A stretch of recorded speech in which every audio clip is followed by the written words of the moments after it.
And at the end, at the end last night, you had one of the greats, if not the greatest of all time, with a 35-point triple-double, just bring the house down on you. But got to finish those games, and it's still so early in this part of the year, and don't want to start playing the blame game. Or not anybody to blame it on, really. But the aggravation, I think you can sense. I think you can, and I would say, these are games that I know it was a loss. I wish they would have won it, but I don't think these are bad games to have with the way this roster is right now, obviously with injuries. And I don't want to use that as an excuse by any means, because injuries are going to happen. I mean, look around the NBA. Talked about it last week with Keith Smith. I'm sure it's going to come up again this week, or today with Keith Smith, about just all of the injuries around the NBA. Everybody's dealing with injuries. That's right. But, you've got a rookie last night against the Lakers. You had a rookie starting for the Grizzlies. That was a second-round pick. You had a guy that was an undrafted guy that's kind of bounced around the league a little bit, starting in Jay Huff. You had Zach Edey playing big minutes off the bench. Former Laker Jay Huff. Bingo. That's right. Former Laker Scottie Pippen Jr. coming off the bench. So, I think it's good to have these games. And, let's see. I thought there were good things from last night. Ultimately, it led to a loss, but if 2-3 months into the season, if you're still having games like this where it's close and you can't finish it, I think that's when you have that conversation, because hopefully they can learn from those mistakes early in the season, and then late in the year, they can turn these type of games into wins. But you always want to win a game, and last night you came up just a little bit short. And especially against them. Thank you for being so level-headed and reeling me back in already on this Thursday afternoon. I tried. Lakers been great at home, too. Undefeated at home this year. So, there's something there, I guess. And then today, and look, he's in the opinion business, and I love him. I do. I love Stephen A. Smith. I don't always agree with him. I do a lot, though. I do agree with him a lot. And he says he thinks the Lakers are a Western Conference Finals type team. Who said this?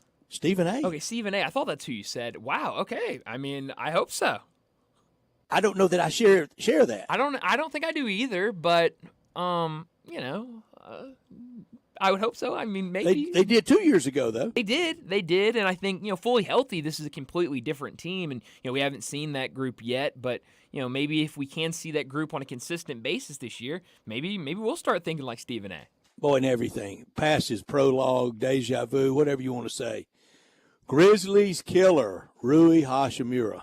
Hey, he steps up in the big moments against the Grizzlies, Brett. He has good games. Add him to the list. I'm going to seriously do this. So the Lakers, only one NBA game tonight. Tomorrow night, Lakers at Spurs in NBA Cup play, and nobody plays like the Lakers when we break out the NBA Cup. Nobody. And then on Saturday night, non-NBA Cup, Lakers in New Orleans, and then after that for the Lakers, and what I'm getting to, I'm going to track Rui Hachimura. So tomorrow night in San Antonio, Saturday night in New Orleans, and next Tuesday night at home against the Jazz. He won't do anything those 3 games. So we're gonna be on Rui watch. Rui watch. I love it, and see what he's doing. Just see if it's, because that's the thing, Brett. And Austin Reeves is right up there with Grizzlies killer. he's definitely in the mix. I think that is more, if you are on the sense of Rui Hachimura only shows up against Grizzlies, I think that's more of how you would describe a Grizz killer. So yeah, I think we keep an eye on him, see what he does, these next couple of games, and then maybe see if he really is a Grizz killer. The college basketball season just really very, very much in its infancy, a long, long way to even on the bubble, net really mattering, in, out, how many bids for a league, all that jargon that we'll get to in a fun time of the year. But last night in the AAC, in this big old jigsaw puzzle that is the college basketball season, I say good night for the AAC that I bet not many noticed. 3-0 last night with Charlotte winning over Richmond. Mm-hmm. I don't think Richmond's very good, but we know that league, definitely, that always helps in the moving parts of net and who you played and who you beat and that good stuff. Same with Tulsa over Oral Roberts. Mm-hmm. And North Texas went to Minneapolis and got the win at the barn against Minnesota.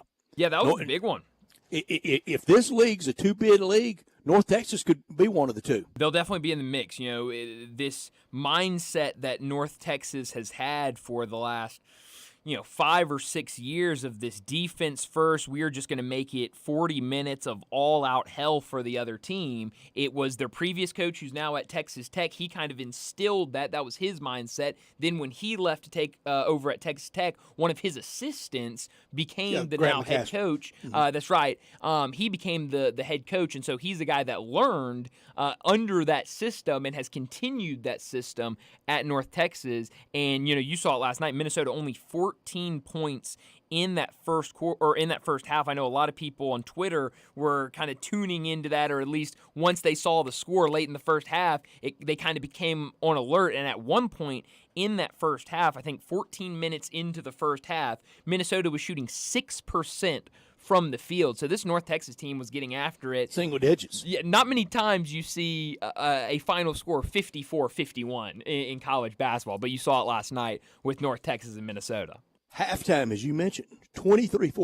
Mm-hmm. Yeah, that's as low scoring as it can possibly get. And so, North Texas was really getting after it defensively. And, now, like you mentioned, a 3-0 start for them. They're playing really well. Now, Evansville first game, the second game was against a non-D1 opponent. But this Minnesota win is massive. And now you look, this weekend, they're on the road against McNeese. That will be a massive game to see kind of where they're at. If they can go out there and beat McNeese on the road, be super competitive against this McNeese team on the road, I think there will start being a real conversation about this North Texas team and how big of a factor they can be in this conference. That was one of my Tigers conference losses when Tigers play at North Texas. And like I said before, you and Darian did them that Monday.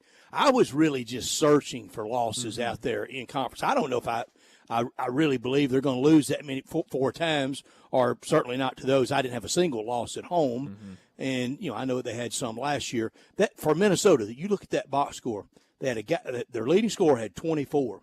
They only had 6 other people scratch, with one getting 9, 2 getting 6, 1 with 3, 1 with 2, and 1 with 1. Yeah, and you look at some of those shooting numbers. I mean, you had Dawson Garcia, who feels like he's been around in college basketball forever. He was the leading scorer at 24, like you mentioned, 6 for 9 from the field. But you look at the other guys that scored: 2 for 9, 3 for 14, 1 for 6, 2 for 4, and 1 for 6. And then you had a guy make 1 free throw. He was 1 for 4 from the free throw line and got 1 single point last night. So this North Texas team, it's not like North Texas. I mean, again, North Texas only scored 54 points. They weren't shooting the ball very well either. 37% from the field, 29% from 3. It was just this defense that they play, and a lot of Memphis fans have seen it. It makes you start feeling the pressure from that opening tip.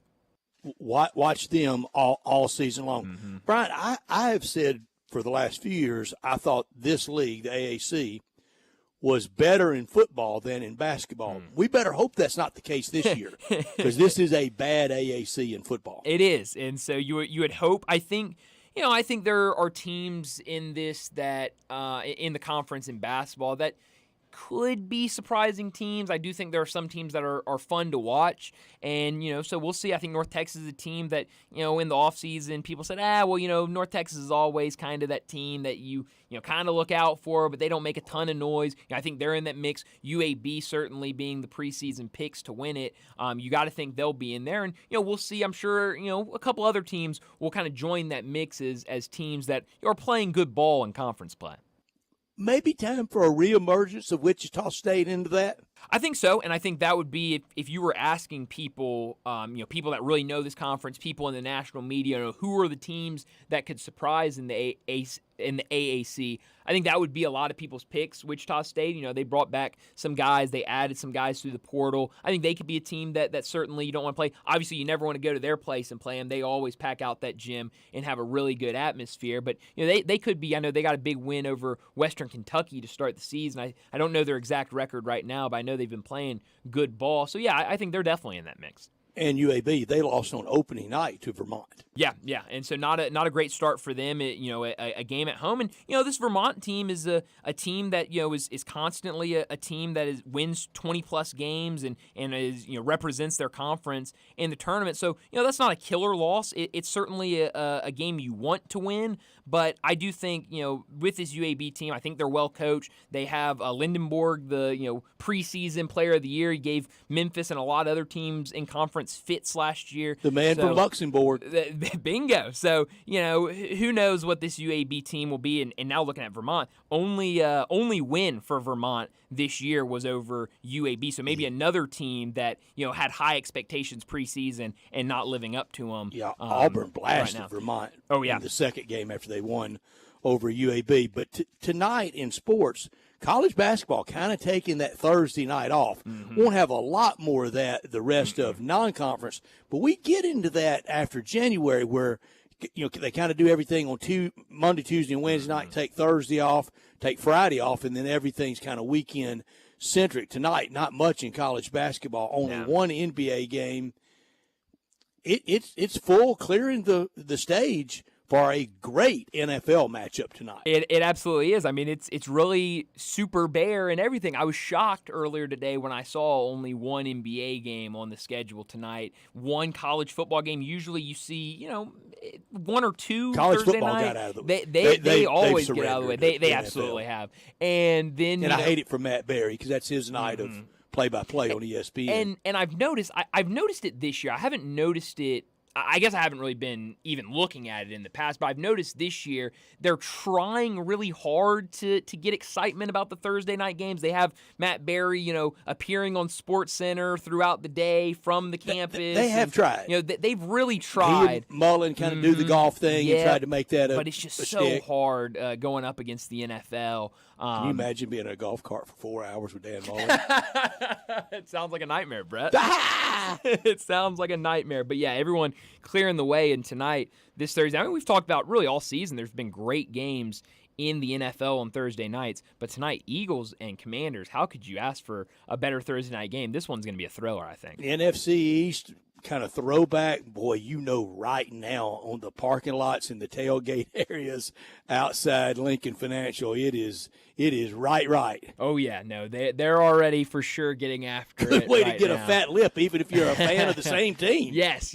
Oh, man. But, yeah, it's gonna be a good atmosphere tonight for that Thursday night game. And, who would have thought preseason, certainly the Eagles up there, but who would have thought before the season started that the Commanders would be, one of those teams in this division, and it wouldn't be the Cowboys. Maybe that's just me talking as a Cowboys fan, but what this team has done with a rookie quarterback, with a new head coach, they have been one of the stories of the year in the NFL, and, it feels like they've been passing every single test so far this season. The story made its way around the Twitterverse 3 days ago, Monday into Tuesday. We haven't referenced a single time. So I'm getting ready to. This is how unimportant it is. I'll wait till Thursday right before we get ready to get to top and not top story. What do you think of the speculation, the one person out there throwing Nick Saban's name around to be the next head coach at LSU? Brett, this is news to me. I didn't know that was a thing going around. Maybe it says something about me where I'm going out there on the X Maybe machine. I don't. Well, maybe it shows more of where my ex is at right now. This time rather of be year. where you're at. I don't think there's a chance of it happening. I don't think so either. That just seems Poor so LSU. far fetched. I can't blame them though. No. I think I would die probably a very embittered death if I'm an LSU fan, knowing that if it hadn't been for a guy that used to be in renting movies business, Wayne Huizinga with Blockbuster, if it hadn't been for him waving all that money around for Nick Saban to leave for South Florida and the Dolphins job, he stays at LSU and wins everything they won without him and everything he won at Alabama. Wow. And it makes them just the king of college football all time and him. Yeah, and I'm sure, because, looking at it outside of And he's not returning. No. But looking at LSU as a program from the outside, they've got pretty much everything you would want to be that kind of top of the sport program. Yeah. They've got the fan base. They've got a the history facilities. that only 3 or 4 wouldn't trade for. Exactly. History, fan base, facilities. They've got it all. Passion, money. Exactly. They just ball players within 20 minutes of the stadium. And so you get that coach there, and if he and obviously he was there. If he had stayed there, I mean, imagine what this LSU program would be. And so, yeah, I mean, it doesn't surprise me that people are trying to throw that out and trying to get the ball rolling on that. But they should hate Wayne Huizenga and every air and blood descendant for 1,000 years of him. Absolutely, because you're right. I mean, the LSU program would be the program of college football. I've said this before, kind of on this sermonette. You could almost say the same if the Boston Celtics don't ever get Rick Pitino to leave Kentucky. Yeah, that's a really good point. He wins the one that Tubby won. He wins the one that Cal won. He wins the one he won at U of L. And maybe about 2 or 3 others. Yeah, certainly. I think you could probably and say knocks off Adolph Rupp. Yeah, it's crazy.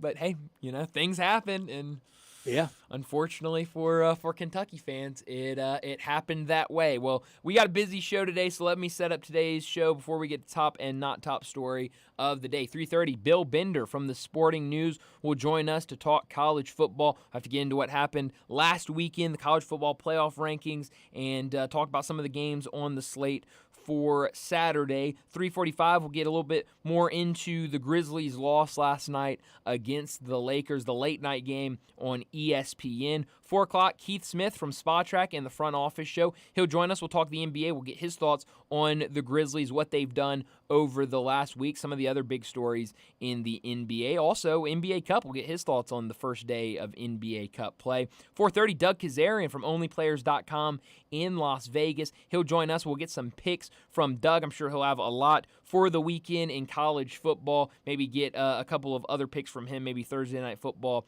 tonight, or some NBA. I know we don't have only one game tonight, but maybe he has something for tomorrow night. We'll get picks with Doug at 4:30. 4:45, we'll get to big number of the day. 5 o'clock, Greg Gaston will join us to talk Tigers. We'll talk about the football team, their win last week, senior day this weekend against UAB. We'll also talk about the basketball team, their win over UNLV last weekend, and then tomorrow night's game against Ohio. 5:30, we'll talk about what's trending, and then at 5:45, we'll wrap up today's show like we always do with Crunch Time. Let me remind you, we're in our Family Leisure Studios where family and fun come together. Get over there for the Ultimate Game Room and Fall Sale. Complete the Ultimate Game Room with a new pool table, a shuffleboard, even an arcade game system. Help them clear out their overstock of theater seating. All of it is priced to move. It's also perfect fire pit weather, and over at Family Leisure, all fire pits are 20 to 30% off. And don't forget about the spas. You can still get one of those spas and get it $1,500 off. Their in-stock spas, and all their spas are ready for delivery. So get over to Family Leisure, 2120 Whitten Road, just north of I-40. He's Bryant, I'm Brett. We're Sports Time, and we're with you until 6 o'clock, and we want you to be a big part of it by texting or calling 901-360-8255. That's the Sissy's Log Cabin text and talk line. All our guests will appear on the Sissy's Log Cabin guest line at 901-360-8255. Always in our Family Leisure Studios, and always this first hour brought to you by Lexus of Memphis at 2600 Ridgeway and online at lexusofmemphis.com. Great offers on the remaining 24s and all the 25s, and always special leasing options. Driving luxury and confidence knowing that every new Lexus comes with complimentary first and second maintenance services. Call them at 901-334-9673, but they want you to stop by the only Lexus dealership in Memphis at 2600 Ridgeway and put yourself in the driver's seat of the all-new 2025 flagship LS500, and you'll be looking and you'll be driving in style. When you purchase a Lexus, you get top-of-the-line engineering and design, and that makes for the safe luxury driving experience. Online at lexusofmemphis.com. Experience amazing experience amazing at Lexus of Memphis. Top story of the day. Well, Brett, my top story of the day's got to be the Grizzlies. A 128-123 loss last night in Los Angeles against the Lakers. While it was a loss, it came down to the end. Fourth quarter, Lakers really turned it on late, outscored the Grizzlies 37-27 in that final quarter to secure this win. Grizzlies were leading. Grizzlies were playing really well throughout the game, but just couldn't close it out. You look at those 2 quarters in the middle, the second and the third quarter. The second quarter, 38 points. The third quarter, 32 on the other side. Lakers only 27 in the second quarter, 26 in the third. So the Grizzlies had gotten a lot of momentum, but in that fourth quarter, just couldn't get it done. Brett, you talked about it earlier. Finishing these games has been an issue for the Grizzlies over the last year or so, and they weren't able to get the job done last night. But if you look at and you watch the game last night, I do think there were some positives. Jaren looked really good last night. 29 points, 7 rebounds, a couple of steals, knocked down a couple of threes. You had Santi Aldama, who continues to play well. 15 points for him, 15 points for Scottie Pippen Jr., who was in there as a starter. Starting lineup looked a little different. Jalen Wells, who's been starting, but also Jay Huff inserted as a starter. And on the bench, that meant Zach Edey moved to the bench, but he played well, I thought, off the bench. At times, he looked really good. At times, it felt like the Lakers were kind of picking on him. He finished with 12 points, 8 rebounds. Jake LaRavia, 10 points off the bench. Luke Kennard, 12 points. Marcus Smart, 15 points in his first game back. But on the other side, you saw vintage LeBron James. Yesterday, I talked about vintage Steph Curry coming out for night 1 of the NBA Cup. Last night, we saw vintage LeBron James. 35 points, 14 assists, 12 rebounds in 37 minutes of action. At his age, people should not be able to do that, but he is able to do that. Shows how great of a player he is. Anthony Davis looked good. Rui Hachimura, like Brett mentioned, 19 points. Austin Reeves, 18 points. And Dalton Knecht, the former Tennessee Vol, 19 points, 5 for 5 for 3 coming off the bench. Just came down to the end when LeBron took over. Grizzlies didn't really have many answers. Hopefully, like I mentioned early, some of these early season struggles to finish games. We saw it earlier in the season. A couple of those games, Bulls, they led in the fourth quarter, kind of let that one slip away. I believe the game against Brooklyn at home, they led late and let Brooklyn come back. And when hopefully these early games, early season struggles to finish, hopefully they can be cleaned up, you get healthy, and towards the end of the year when the games really matter, hopefully the Grizzlies are in a position where those games really matter. They're able to close and finish those games, use these as learning games. But an unfortunate loss last night for the Grizzlies.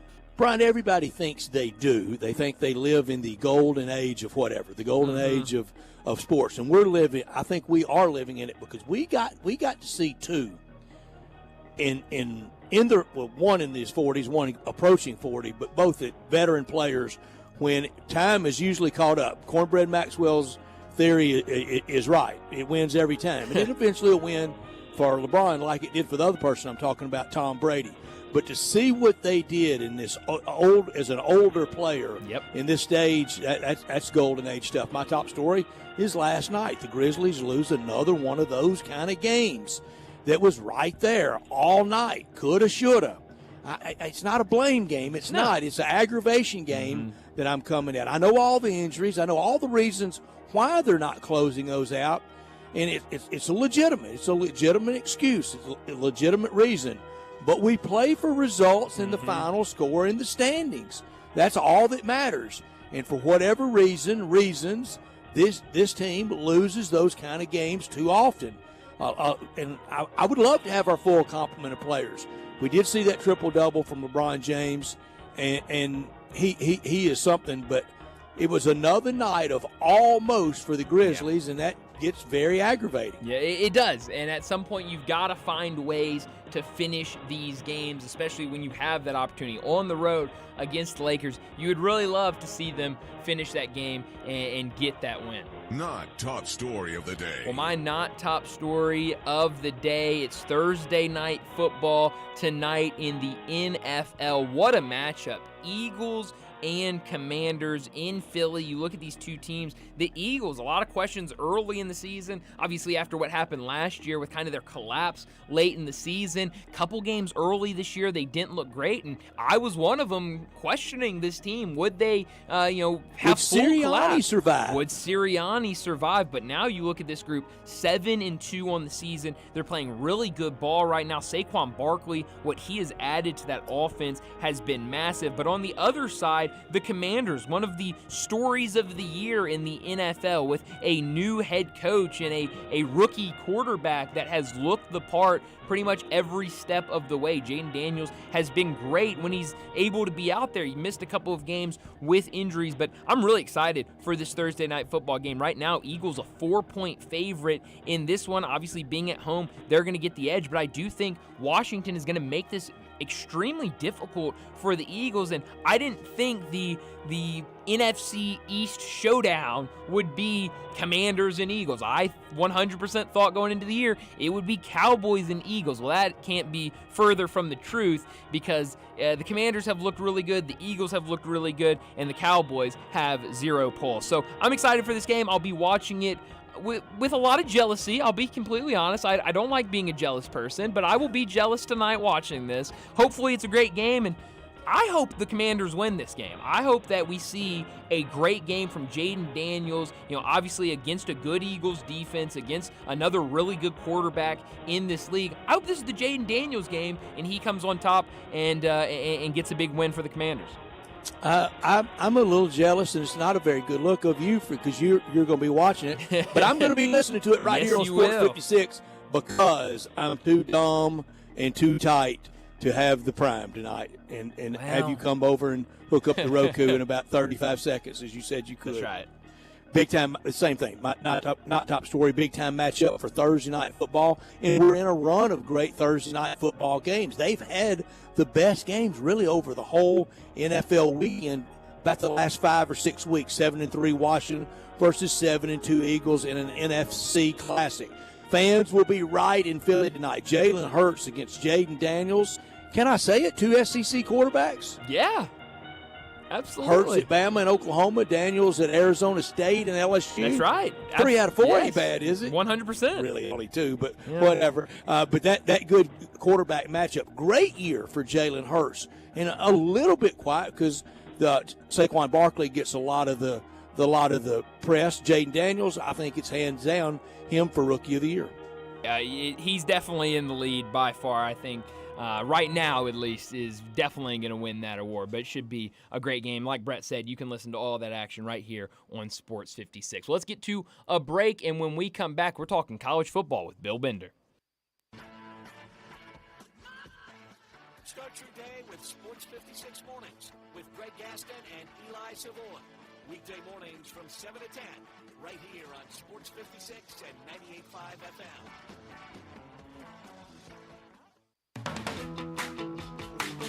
Family Leisure needs your help. Family Leisure has inventory they've got to move because you know what season is coming up. So why wait? You can complete your ultimate game room with a new pool table, a new shuffleboard, new arcade games, or just get all of them. Tons and tons of theater seating, overstocked and priced to move.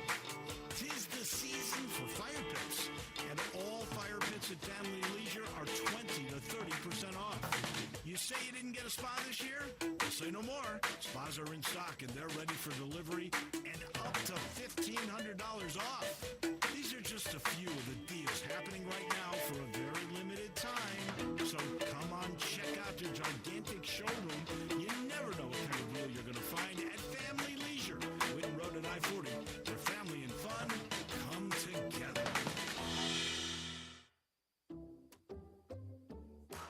Some people just know they can save hundreds on car insurance by checking Allstate first. Like you know to check the propane tank on your grill first before boosting a tank. Yes, Father. Money's right. Seriously?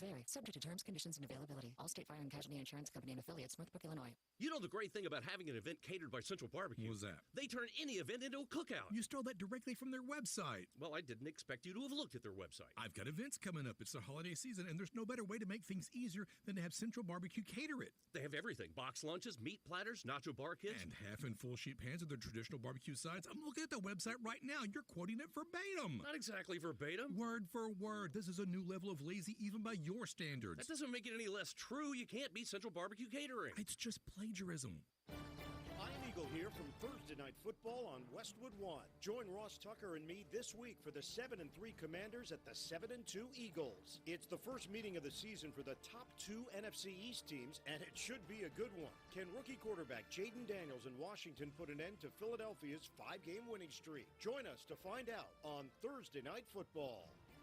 Right here on Sports 56. Mommy, want to play a game with me and Dad? Mommy's not feeling good. You need to vaporize that cold. Vaporize? Yeah, with Dayquil VapoCool. It's Dayquil plus a rush of Vicks vapors. Whoa. Come on, honey. Let's let Mommy rest. You guys are amazing. And so is Dayquil VapoCool. Dayquil VapoCool, the vaporizing, daytime coffee-making, fever power through your day medicine. And to vaporize sore throat pain, try Vicks VapoCool drops. Use as directed. Keep out of reach of children. Did you know that Wendy's has any size soft drinks for just $1? Yeah, any size, anytime. Like $1 Coke, $1 Sprite, or even $1 strawberry Fanta. Okay, could we maybe switch up the sound effect, please? 'Cause I'm losing it. Wow, no, not that. Any size soft drink for just $1? Gotta be Wendy's. Limited time only. Price and participation may vary. A la carte only. Not valid in a combo. Exclusions apply. Joining Brian and Brett now on Sportstime is Bill Bender, National College Football writer for the Sporting News, and on Twitter X @BillBender. Here's Bill with Brian and Brett.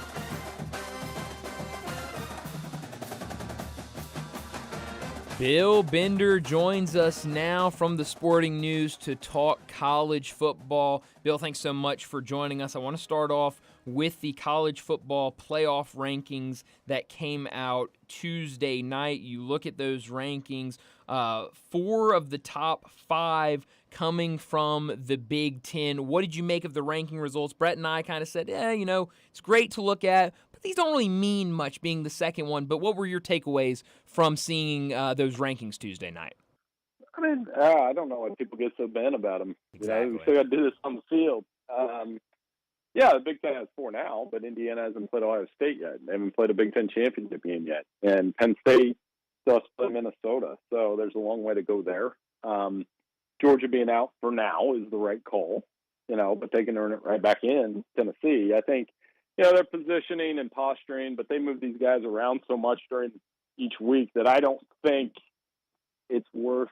It's fun. I love it. You get to talk about it all week, but it like you said, let it play out. The 4 teams right now that would be in the playoff from the Big Ten, there's not going to be anybody else as a 5th. Do all 4 of those, do they have it made? Can anybody get knocked out? I think Oregon and Ohio State are in good shape. Ohio State, if they beat Indiana, I think Penn State's in good shape winning out. People don't love their resume, but 11-1, I don't think they're going to turn away an 11-1 Penn State team. They've been in the top 10 all year.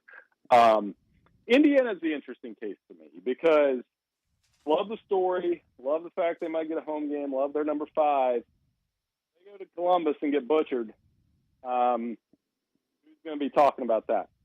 People in Oxford, people in Knoxville, people in Athens. Those SEC teams that haven't been blown out and have played tough schedules, and with that thought process of, man, if we played Indiana, we'd beat them. I think they're the one that, it could get dicey. And if Ohio State loses that game, who's to say it wouldn't get dicey for them? If Ohio State win, we'll talk a lot more about it next week. If they win that game over Indiana, just say, ham and egg 35-14, 35-17, something like that, then I don't think Indiana will have the big drop. They're going to take care of business in the old Oak and Bucket game against Purdue. It just feels like to me Indiana's destined to either be the 8, the last team hosting, or the 9 going to the 8. They feel like it's destiny for them to be in 8-9 range. Yeah, that's fair. It has to be a competitive game, though. I mean, I watched that Michigan game a little bit differently, thinking like my thought process was, man, Michigan had anything under center, they're winning this game. And you flip the quarterbacks, what's the score going to be? I know that's not perfect because Curtis Rourke's been good, and it dismisses what Indiana's done defensively. I think that's been the key to their season is they have a top 10 defense that is really good at assignment football, doesn't give up a bunch of big plays. They are one of 3 teams that ranks in the top 10 in the country in scoring A, scoring D. Other 2, Ole Miss and Texas. Bill, what's the biggest knock in all your interaction, both from readers and doing other shows and friends in the business? What's been the biggest, fairest knock on Tuesday night's release, if there is one? I don't know. I mean, just Mike DeCourcy wrote about the entertainment value of it and how it's a little over the top and ridiculous. And I agree. But I like it. I like having something to talk about on Tuesday night. I've never been, Brett, one of those guys that said the polls don't matter. I think in college football more than any other sport, the polls do matter because we've decided national champions in the past on them. I just always go to the example of why does that game matter for Indiana more? Because they got a number 5 next to them now. And coaches can say, well, we do the one game that they can do that all they want. I mean, when they walk off those fields, when they beat them, well, they storm the field for anything now. I guess that's not a perfect comparison. Bill, I've got really and truly one of the first big-time guys in sports to be really nice to me, and I became friends with, was Mike DeCourcy. I never disagree with Mike DeCourcy. I do every day. That's the thing. He's a Pittsburgh Tell him guy I said really that, okay? Yeah, he's a dear friend. He is the best, and but we always go back and forth on that because he does cover college basketball. He does it better than anybody else in this country. I'll say that without hesitation. No doubt. But we go back and forth a little bit on this because I tell him, I don't want it to be inclusive. I want the best teams on the field, and I don't want the seeding to be right. My biggest gripe is that I don't think the seeding. I think the seeding should match the bracket. I don't care what conference you play in. I think the top 12 teams, 1 to 12, like Ohio State, shouldn't be 2 in the pool and 5 in the bracket. I think it's absurd. I think that's a good argument, and it does get a little, even me watching the selection show, or not the selection show, the ranking show on Tuesday, I'm sitting there going, okay, I know how it works, but even still watching it and seeing the rankings and then seeing the seeding going, wait a minute, why is Ohio State in the 5th seed? It's still very confusing watching it all at times when you're not really thinking about it. But you've mentioned Ole Miss a couple times, their big win over Georgia over the weekend.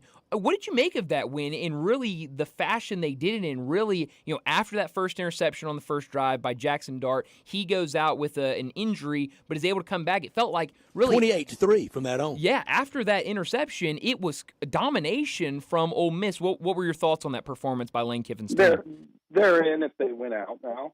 I mean, that was the one they had to have. Yeah. It was a had-to-have-it moment, and they did back down. The defense was impressive. They, like I said, one of them top 10 defense and offense. Making Georgia look ordinary on that side of the ball. Efficient. Jackson Dart, he doesn't get discussed as like this first-round quarterback. He just makes good decisions with the football. So, that's what carried the day in that win, and very impressed. And again, they're in a spot where if they beat Florida and Mississippi State in the Egg Bowl, they're going to go to the playoff. I don't think you can squeeze them out based on the Kentucky loss is a little shaky, but they've lost 2 games by 3 points, and they lost those 2 games because of, and due in some fashion to a 4th down conversion. Bill, this is almost impossible to throw at you without any preparation. So right now, how many teams in college football do you think can be on the 12-team bracket? And how many teams, if they got in the 12-team bracket, could win it all? Well, I'm adding it up. Give me 1 second. 26 can make the playoff. Whoa! I did. Yes, tomorrow you're going to see. I went through every SEC Big 10 or Big 12 and SEC tiebreaker. So I've been doing this all week. Oh, Bill. Boy, 26. I hate to throw that question at you after you've had that mental taxation this week. The SEC one I deserve a doctorate for. You'll see yes, it tomorrow. you do. You'll love it. You sure do. The number that can win it all, I'll just go conference by conference. I think Ohio State and Oregon can win it all. I don't think the Big 12 or ACC has one, though. I think Miami could make some noise with their offense if they don't turn the ball over. And then I think Alabama, Texas, Ole Miss, maybe Georgia if they get in. So what's that, 8 teams? So we probably should just do an 18 playoff. Yeah. So you don't think Notre Dame can win it all? Oh, I left off Notre Dame. How could they do it? 9. Okay. If we get the Notre Dame that that's my 9, Bill. That's why I asked Notre Dame. I have them on my list. Yes, they would be on my list as well. Their defense has played fantastic. So they've been beat. You can make the argument they're beating up on ACC teams. But so we got, how many do you have, Brett? I had 9 then. I had 9, and that's why I brought up Notre Dame when you didn't name them, and then you got to 9. Why are we both dismissive of BYU? I think there's a little bit of feel that they're getting lucky. I don't have a problem with it, though, as far as the playoff goes. Like, I was talking to somebody about this today. I was like, we're penalizing them for winning close games in a conference where the gap between BYU and Oklahoma State is not pronounced at all, talent-wise. They're winning football games in a parity conference, and I love it. And show me a team that's ever won it that didn't have some luck. So I think I'm cool with them getting in the playoff. I don't know if they can win 4 games in the playoff or 3 games. So that's probably why I have them where I have them. And like I said, out of the ACC and the Big 12, I mean, I think Colorado could make some noise if they got in just because they have 2 of the 5 best players in the country. And Miami, I know they lost last week. I know we're piling on a little bit. I know they've played a lot of close games, but Cam Moore's a game changer. And as far as quarterbacks go, Cam Ward would be the best quarterback in this playoff in terms of he makes some bad decisions, but he also makes some incredible plays that can stress out a defense. Mm-hmm. Well, you mentioned Miami. With that loss they took last week, can the ACC still get 2 teams in the playoff, or does it now feel like whoever wins that conference tournament or conference championship is the only team from that conference? I think they'll get 1. I think it's hard for that conference to seriously entertain getting 2 bids when you've had that kind of parity within the conference over this period of time. So, I'm going to say 1. I'm going to say 1. The Big 12 gets 1. I think that's 2. Group 5's 3. Notre Dame's 4. That leaves 8 guys. That leaves 8 for the SEC and the Big 10. So my fearless prediction is this. It goes back to what I was saying earlier. Those SEC schools trying to be that 5th SEC school to squeeze in are going to campaign hard against Indiana and Penn State. It's already started. Mm-hmm. It's just going to grow and escalate over the next 2 to 3 weeks if the chalk holds like I think it will. Yeah, absolutely. You look this weekend after Georgia lost that game against Ole Miss. They return home now, but have to face Tennessee. Still up in the air if Nico will play or not, as he's in concussion protocol right now. What do you expect to see in that one, and how much does it change if Nico's not able to go? I mean, I think Georgia's going to win regardless. It's just they've dominated that series for the last 7 years. Games haven't been particularly close. I want to see Tennessee make it close. I want to see Tennessee if they can make it grimy with their running game and defense and make it close. So I think Nico, I hope he plays because it adds that to it. And, this is one of those moments for Georgia and Kirby Smart. If they win, you know what we're going to hear after. Nobody believed in them and et cetera, et cetera. But my contention to that, and I love Kirby, but you're giving us reasons why we don't believe. You're the ones that got beat at 28-10 last week, not me. That's a good point. Yeah, I hope it's a good game, and hopefully, like you said, Nico's able to go. Bill, as always, thanks so much for joining us. Enjoy this weekend, and we'll do it again next week. Hey, sounds good. Thanks so much for having me on. Take care. Thanks, Bill. Thank you, Bill. Be safe. Bill Bender joining us from the Sporting News to talk some college football, and I think 9 ready teams to read that is where it tomorrow. feels. Yeah, that's gonna be really good. Sounds like a lot of work, but it's definitely gonna be fun to read. It does. I'm at 9, Yeah. and yes, one of them is Ole Miss. Yeah, it feels like 9's kind of a good number. It feels like when you kind of put it all down, 8 or 9 feels like kind of that sweet spot, I would say. I'm not scared for any of that 9 to go anywhere, play anybody, host anybody, whatever bowl, whatever the math, and Ole Miss is in that group. Yeah, I think they absolutely have to be in that group after what I we saw would on like the to weekend. run the ball a little better. Yeah, but sure. With a running back instead of Dart getting hit. Absolutely, but I think with what you've seen these last 2 weeks, certainly if you can add a little bit of a run game, you feel really, really good about this Ole Miss team. But let's go ahead and get to another break, and when we come back, we're going to talk more about the Grizzlies and their loss last night against the Lakers and tomorrow night's game against Golden State. We'll do that next on Sports Time. Be sure to follow us at Sports56 WHBQ on Twitter, Facebook, Instagram, and YouTube to watch live video of our shows. Stay up to date with station events and have chances to win prizes. Don't miss out on anything that's going on. Follow us at Sports56 WHBQ. You or someone you know or care about has dealt with a difficult divorce. When facing divorce, you need the attorneys at Rice Law. Nick and Larry Rice lead the firm with 3 generations and 7 decades of experience. Located in Memphis, serving the entire state of Tennessee and North Mississippi. Rice Law is who you need to call. Simple or difficult divorce, they know how to handle it. Call Rice Law at 901-526-6701, or for more information, visit them at aboutdivorce.com. That's aboutdivorce.com. You want breakfast. You really want some breakfast, but you don't want to make breakfast. You really don't want to make breakfast. Making breakfast is a pain. How are you going to cook the bacon? Bake it, fry it, microwave it. Then how about your eggs? Fried, poached, then you'll want some bread. Want to mess with whipping up a batch of biscuits? Of course not. That's a lot of dishes. That's what Sunrise is for. Sunrise on Jefferson and Sunrise East on Poplar will make you the best breakfast you've ever had, and you don't have to lift anything but a fork. Just go to either Sunrise location and let them do the work. Oh, and if you don't feel like making a burger for lunch, go to Sunrise. Mayweather Boxing and Fitness offers a high-energy, full-body workout that utilizes the same equipment and technology employed by Floyd Mayweather to achieve his impressive 50-0 record. The workout features 4 types of heavy bags, treadmills, rowers, battle ropes, weights, and much more. Visit Mayweather Boxing and Fitness, located at 2257 North Germantown Parkway in Cordova. Train like a champ. Mayweather Boxing and Fitness, 901-673-1267.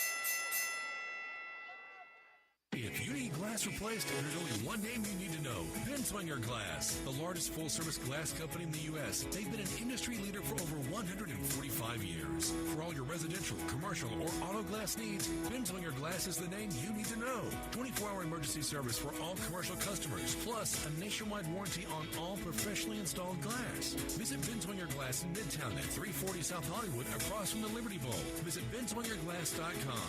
Binswanger Glass. Now back to Sports Time on Sports 56 and 98.5 FM.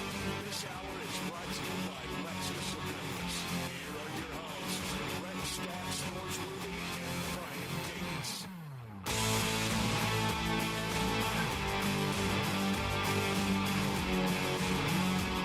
Welcome back into Sports Time. Bryant and Brett with you as we got a couple minutes left in this first hour. We're going to talk about the Grizzlies last night against the Lakers. We talked about this next 4-game stretch for this Grizzlies team. On the road against the Lakers, on the road against the Warriors, and then back-to-back home games against the Nuggets. We said you feel really, really great if they split this. If they go 2-2 over these next 4, you feel really good. I think 1-3, you still feel pretty good with the level of that competition. 0-4, it's not great. But you start off 0-1 last night with that loss against the Lakers, and we'll see where they go from there. But back to that conversation we were having earlier in the show about this team. It felt like they had it, they were playing well, and then ultimately late in the game, Lakers took over, and the Grizzlies could not close out in the end, and took that loss. All right, after you get over the aggravation, frustration side, then you looked for the more positive side. First of all, get John Morant and Desmond Bain back. How about that? That'd be great. That's a pretty good infusion for anyone. But and I know people are tired of hearing that. I'm tired of saying it, but it's true. Then you look at the best Santi we've ever had, right? Absolutely. Santi's been fantastic. The best Jake LaRavia Jake Laravia has been fantastic. The first and second round picks, plenty fine for contributing to a veteran team that when they're healthy, you're not asking them to do anything of a whole lot of prominence, just be good helpers. Right, absolutely. They're doing that. Jaron's fine, right? Jaron's been really good, I think. Last night got Marcus Smart back. He added 15, but I will ask this after the positive part. Who was he guarding last night? Well, that's the thing. I think last night's game, you had some good and you had some bad from Marcus Smart, right? And I think that was on both sides of the ball. And so he got torched defensively. He did. And a couple guys. Connect got him and Reeves got him. And they sure did. And so, I want to give him some time, coming back from injury before I'm completely out on him. I've heard, a lot of people already today kind of saying, okay, I saw enough of Marcus Smart last night. Let's get rid of him. This guy coming back from injury. But, this is also a guy that has made his name in the league as being a premier defensive player, especially on the perimeter. And when you see, those two guys that he was, primarily guarding last night, Austin Reeves and Dalton Connect, both have really good games, it is a concern. And so, let's see. I still have confidence knowing what he is as a defensive player that he'll be fine on that side. But, yeah, you're right. You look at that plus minus. I don't love pointing out plus minus, but I don't either. I hardly ever look at it. Yeah, I don't really like it as a stat to begin with. But he was a -5 last night, so he was giving up a lot on that defense. Of course you did. Of course you did. Of course everybody did, right? And it's a thing that a lot of people look at. And it's not the Holy Grail though. It's not. But there are some people that want to make it the Holy Grail, and I don't like that. But didn't hockey give us that? Didn't it come from hockey? I think it did come from hockey. But I think he'll be better than that, especially on the defensive side. But we'll just have to wait and see. But I do think that's not going to go away. I think the rest of the year, at least until trade deadline, and then probably even after trade deadline, because people will just start looking towards the offseason, there's going to be that loud conversation about let's move Marcus Smart and get him off this team. Bryant, do any of the analytics gurus in college basketball do plus minus? I don't see it really at all. I've never seen it associated to college basketball. I haven't. I'm trying to think. I'm sure there are some people that look at it. We know what we have in baseball. We got the WAR. We got the WAR. WAR is war is something. Sometimes you love war. Sometimes you hate war. It is what it is. But war is something. I'm very opposed to war. I am too. Just blanket opposition to all war. All war is bad war. Yes.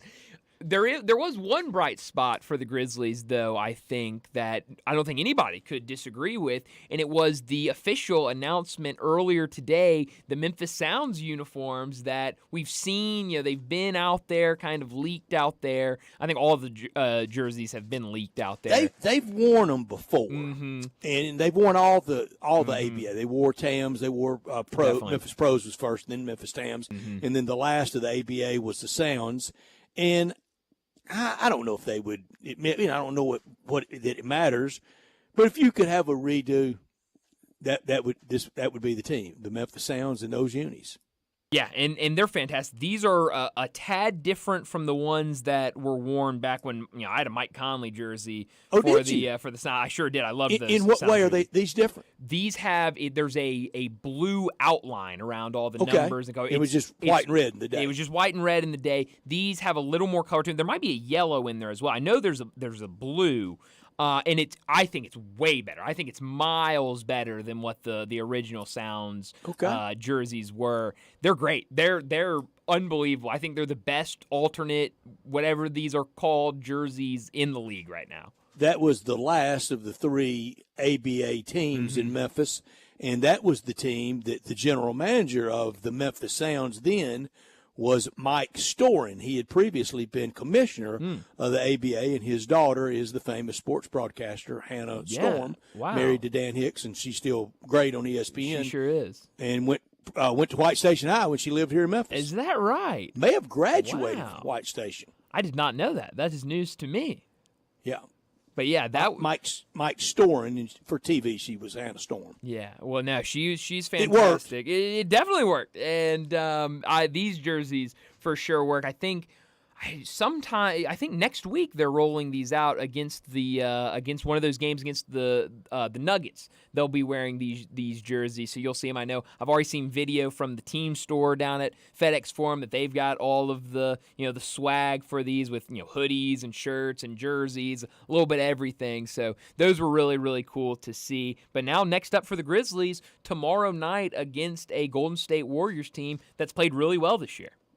And that'll be fun. Are you gonna get a jersey?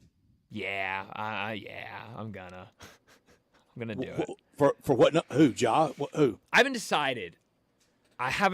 Yet. I kind of have a second. it. I'm being informed. I'm incorrect, and I want to correct myself. Okay. A friend of mine tells me he's certain Hannah Storin went to St. Agnes. Oh, okay. So I may be wrong. Shout out St. Agnes. And this person would know. Yeah. Well, shout out St. Agnes. We love And St. Agnes. She might have been too young even to be in high. Anyway, that's her. That's the daughter. Local ties. Went to one of the local schools. The last coach of the Sounds was a guy named Joe Mulaney, and he had coached the Lakers a few years before he got here. We had some coaches in ABA. Had Butch Van Bradekoff, had Bob Bass. I mean, we had big-time coaching.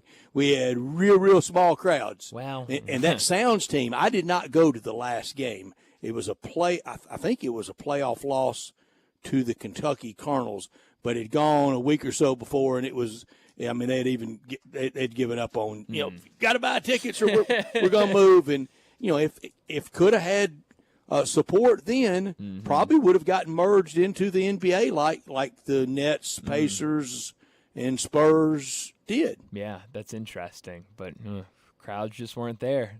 Support wasn't there for the Sounds. But now my source says he's not totally sure. So it's either St. Agnes or White Station. She went somewhere. But I trust this good person. For sure. But no, those jerseys are good looking. I've limited. I don't know. I'm either going to get probably a Ja, maybe even a Jalen Wells jersey. Now, the way he's been playing, maybe a Jay Huff jersey. I don't know. We'll have to figure it out. You think the Google machine would have Hannah Storm's high school? Maybe. I don't know. And then she ended up in Houston on. I don't know. I don't. She's my age. Is that right? Wow, she looks a lot better than I do. And I don't mean it like that. Sure, absolutely. But no, I'm looking at the. Of course, she looks better than I do, but I don't mean it like that. Yes, no, I know what you mean. No, I don't see anything. I'm on her Wikipedia page. I don't see anything about any high school or anything lower. If anybody can clarify, yes, let us know because we would. There's got to be somebody out there that went to high school with her. Oh, gotta be, and they would know. I'm sure somebody listening knows, and they can let us know. But we need to go ahead and get to a break. When we come back, Keith Smith, he's going to join us to talk the NBA. A lot to get to. We'll talk about the Grizzlies, what they've done since last time I talked to him last week. A lot of other big NBA news. So stick with us, Keith Smith. He joins us next.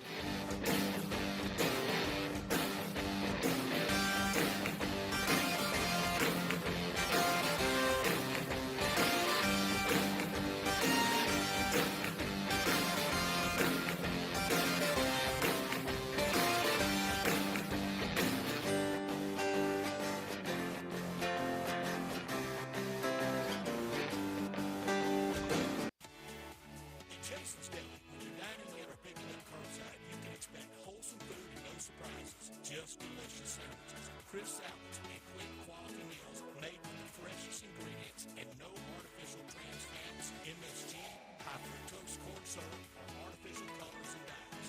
Around here, a lot of thought goes into what we put into our food and what we take out of it. Because you're not just taking the bite, you're getting a taste of who we are. New items are constantly being created to expand our menu for all tastes and special diets, vegan and gluten-free options available, convenience, and on-time delivery. It's just a click away at jasonsdeli.com. So whether you need to feed 5 people or 5,000, the team at Jason's Deli, they have the credentials and the commitment to keep you satisfied. Freshness is nearby at Jason's Deli, locations at Ridgeway and Park Place Center, Poplar and Highland, Germantown Road in Cordova, and Goodman Road in Olive Branch. Jason's Deli is wholesome food and no surprises. Summer may be over, but yard work, it goes on. Don't worry, Colonial Hardware makes it easy for you. Colonial Hardware has all the lawn and garden tools you need from the best brands in the business. Ferris, Snapper, Husqvarna, Toro, Echo, Shindaiwa, and Billigo. Servicing most brands of lawn equipment,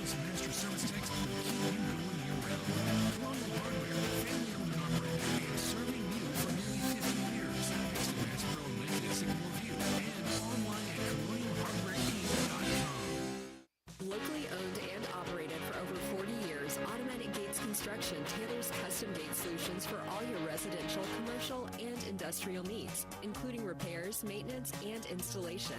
Automatic Gates Construction specializes in designing and installing automatic gates and fencing that seamlessly blends security, functionality, and aesthetic appeal.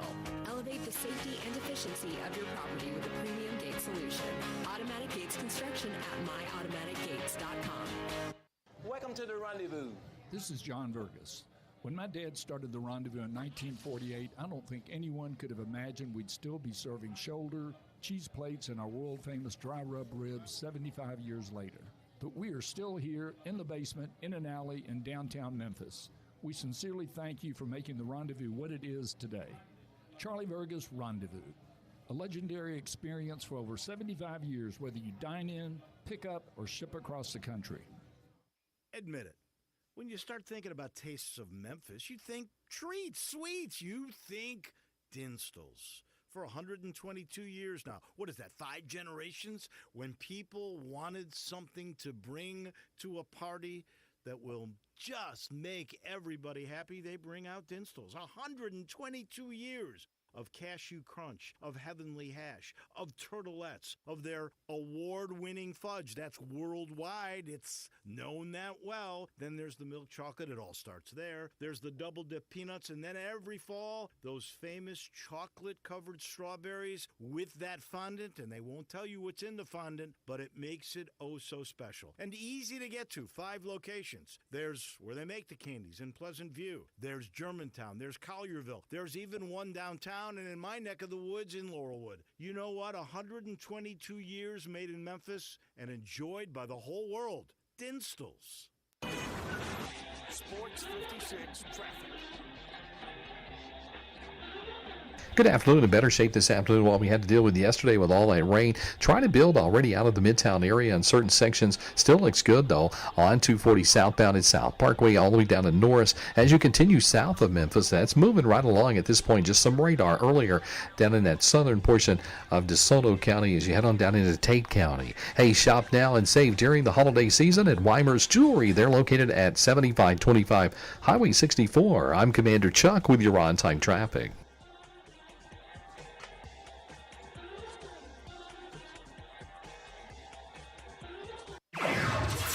From the Family Leisure Studios, we are Sports 56, WHBQ Memphis, and W253DF Memphis.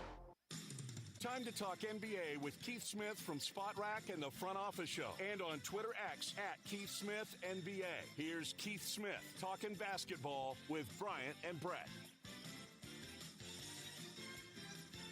Keith Smith joins us now to talk the NBA. We do it with him every single Thursday. Keith joins us from Spot Track and the Front Office Show. Keith, thanks so much for joining us. I want to start with the Grizzlies. Last time we talked to you, I believe we were talking about a loss against Brooklyn, 2 losses against Brooklyn in a week span. But since then, they've been playing better. They've won 3 straight games. Last night, lost one on the road to a Lakers team that is currently 6-0 at home. What do you make of this Grizzlies team, kind of this far into the season, and how they've been playing with kind of a good portion of that early stretch without Ja Morant and Desmond Bane? Yeah, they're tough. Tough, and they have good depth, and that is starting to show now. And this is interesting that the depth remains so solid when they've had to move on from a handful of guys for roster spot reasons and cap flexibility and things like that. But it's a really solid team, 1 through 15. Even a little further if you want to include some of the two-way guys. So it's really impressive. And what you're trying to do right now is just stay above water. Stay, 2-3 games ahead of 500 until you get back to a spot where you have Morant and Bane back in the lineup, and then you can kind of keep going from there. So I think, that's going to be, a little bit of a challenge, but they should be, up to staying within that range, and that's where you're trying to be. Keith, do you trust that this Ja Morant, they're just working through injury? You don't think it's anything to really hit the panic button about? I really don't know. I mean, when he went down, the way I described it on our show was it was like his hip slid. Like you could almost see it move. And And I Yeah. guess the only thing out of the whole press release that described it that sounded even remotely good was the non-dislocated part. Because I mean, after that, that's where my playing doctor on the internet fails me because I really don't know. But I'm hopeful. They didn't say it was season ending or anything like that. So hopefully that means here in another few weeks we hear, all right, he's ramping back up and coming back for a return, because it sounds great to stay above water, but to go anywhere they want to go, they need Moran Bain back in the lineup. That's so true. You just have to have it. I was at that game when he went down, and I didn't think major, and I still don't think it. But now time's starting to march on for John Morant. What do you say to people that you just better get used to this? He's going to be hurt a lot. His size and him, really a high wire act. He's going to be hurt. You got to live with it. Yeah, there's something to it, right? Because anytime you're a small guard like that, there's already an injury risk because you're going to get banged around, whether it be on offense, on drives, or on screens, on defense. Teams love to run the little guys into the screens. And then with the way he plays, where there's times when he leaves his feet, and it's hard because, right, it's what makes him so very special as a player. And you're certainly not going to tell him to change everything about his game and what he's done to get to this point. But there are times when it's like, oh, this is not going to end well. And those mid-air collisions, I have yet to see one where the big guy gets the best of it, or with the little guy, rather, gets the best of it when they go in there with a big guy. It's generally the little guy who goes sailing. And, it's probably going to be something you're going to have to price in a little bit with him is, hopefully they're not serious injuries, but probably going to be somewhere in the range of, 10, 15, 20 games a year that he's missed with assorted bumps and bruises because of the way he plays. Big wins, and Sir Isaac Newton wins because that floor wins when you land on it. Yeah, absolutely. Yeah, without a doubt. Yeah, I mean, it doesn't give much. Those NBA floors, they're not quite like what we all played on in high school and the like. That was basically wood on top of concrete, but there's not a whole lot of give in the NBA floor for sure. I'm curious your opinion, Keith, a guy that watches a lot more NBA throughout the week than probably Brett and I combined. I don't want to speak for Brett, but we know how tuned in to the league you are. To see a guy like Jalen Wells, who was taken in the second round on that second day, to come in and now be a starter over these last couple of weeks for the Grizzlies and give them good minutes. I saw, the rookie ladder, the NBA updated that today, and Jalen Wells now has jumped both Carrington and Edey to number one on that ladder. What have you seen from him? What has impressed you about his game so far this season? He's been really good, and I think the most impressive thing is he plays with supreme confidence. Yeah. From day one, he has basically gone out there and let it fly. Now, I'm guessing there's some built in there from the coaching staff, which is, hey, if you're not going to shoot when you're open, you're not going to play. Like, we have belief in you. And sometimes that's all you need, right? You need a coach or, teammates to tell you, hey, it comes your way and you're open, you better shoot it. Because that can just build you up. And it kind of says, all right, they don't want me taking these shots. And, that was the one skill we kind of figured would translate, right? He was a pretty good shooter in college. We wondered, all right, is he going to be able to create off the dribble and get his own look? Is he going to hold up defensively? And so far, so good with those other two things. So, I mean, this has been an impressive start for him, and I'm excited, to see where he goes. He was a player who, when I was talking to folks before the season started, there was a lot of, maybe he'll show up in the rotation at some point, but probably going to be a, lower-end rotation guy, spend a lot of time with the hustle in the G League and build up from there. And instead, here he is from day one. He's right in the mix, and now what's really great about that is yet another player for Memphis who it's like, all right, we've got some top-end guys who are getting really expensive. We got to backfill with the cheaper talent at the back end of the roster, and that's where, Wells can be a big part of that. If he can handle, 25 minutes a night, the rest of the way, that's going to be huge for them. Yeah. On the other side, the Lakers, they've been playing good ball, but they had a story come out, I don't remember, it was either yesterday or the day before, that became big headlines when it was announced that Bronny James, I guess I should say it was reported, that Bronny James will not play road games for the South Bay Lakers. He will only play home games, so it'll be kind of only like a part-time G League player. And, this whole ordeal the whole way, I've kind of been more in favor of Bronny's side of it. Okay, he goes, plays in the G League. That's fine. Guys leave college all the time when they probably shouldn't and go play in the G League. But now this, I just don't really understand the reasoning behind only having him play home games. What were your thoughts when this came out, and kind of where do you side on this? Yeah, I'm with you. I don't fully understand it. Now I kind of get it in the moment today because they're banged up. They need their end of the bench guys, and I think people keep forgetting Bronny's not on a two-way contract. Right. He's on a standard contract, so you can only use the two-way guys so many times. And I know y'all there in Memphis are very well aware of that fact. If there's anything you gotten good at, it's tracking that and hardship exceptions over the last several years. So I think with the Lakers though, they need him right now just to be a body on the bench because they're going into some of these games with only 8-9 guys really available. They might have a couple others that can play if they need them.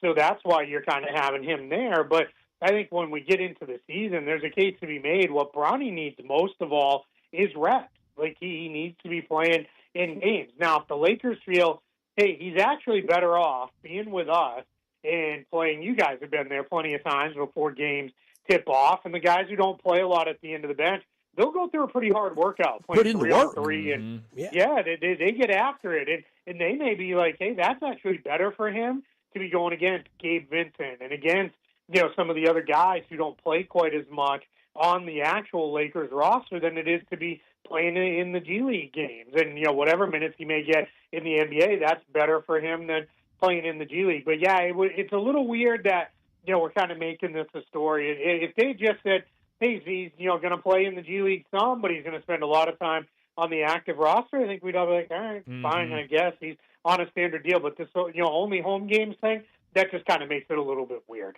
It does, Keith, and I think it highlights to the critics, to the ones that he doesn't belong, he shouldn't be there, he took somebody's spot, all that.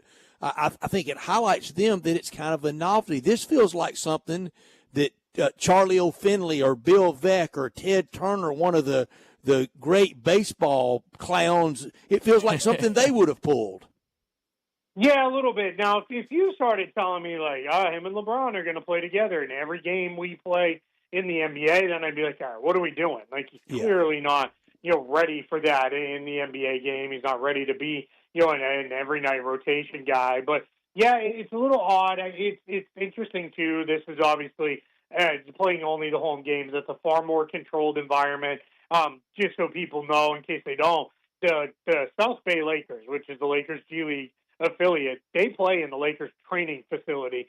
There's less than 1,000 seats in there. So it's a very small environment. It's far fewer than even the other small G League teams. And I've heard some people say, it could be a circus, if he goes into Maine, where the Celtics, affiliate plays, where they used to be the Red Claws. Now they're the Maine Celtics. If he's up there, it might be an absolute circus. And my thing is, like, okay, so it is. Like, his dad's been a circus everywhere he's ever gone since the time he was about 14 or 15 years old. Like, they ought to be pretty well prepared to deal with it. So I don't know how much I'm buying the whole, well, it could be a safety thing. I think it's just they're trying to make the transition a little easier on them, make life a little easier for everybody involved, and that's how they're going about it.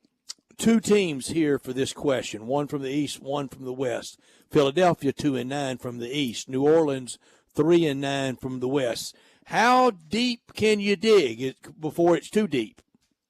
Yeah, in the East, a little deeper than in the West because the conference is so bad. I mean, we've got 3 teams right now over 500 in the East, and it's taking the Magic on a 4-game win streak to get there. So, there's a little bit more room in the East right now with Philadelphia to catch up, but you still don't want to be putting yourself into too big of a hole there.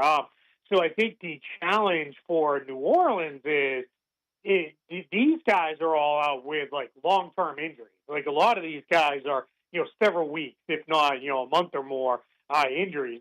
With Philadelphia, George and Embiid are back. They're going to be managed, but they are back, and Maxey should be back in another week or two. So now all of a sudden it's like, okay, well, they're a little bit better off. Where with the Pelicans, if this kind of continues at the pace it's at, and you wake up, right around the first of the year, you may say, forget it. Like, this season's a lost cause for us. Let's, kind of bottom this thing out. We'll get the high draft pick, and we'll kind of go from there. And that doesn't mean you have to bench everybody and just not play guys if they're actually cleared and healthy. But what you can do is you can do things like, hey, let's run more lineups with Zion at the 5. Let's find out, does it work?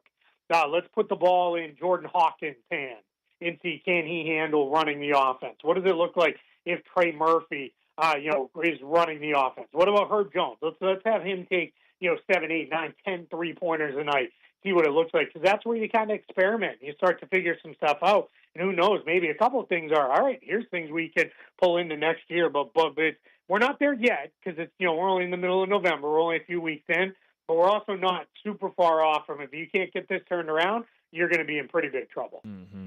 Keith Smith joins us every single week from Spot Track and the Front Office Show to talk the NBA. Keith, the guy that I've been watching recently, and it was only probably a few games ago that I really got kind of cued in onto what he's been doing, Dyson Daniels for the Hawks. He started his career, a high draft pick, started with the Pelicans, now with the Hawks. This guy's averaging 14.5 points per game, but it's what he's doing on the defensive end that's even more impressive. Right now, 3.6 steals per game. He has started every single game for Atlanta. What have you seen kind of this emergence from Dyson Daniels, a guy that could not really get consistent minutes, and last year more consistent off the bench for New Orleans, but now is playing a vital role for this Hawks team?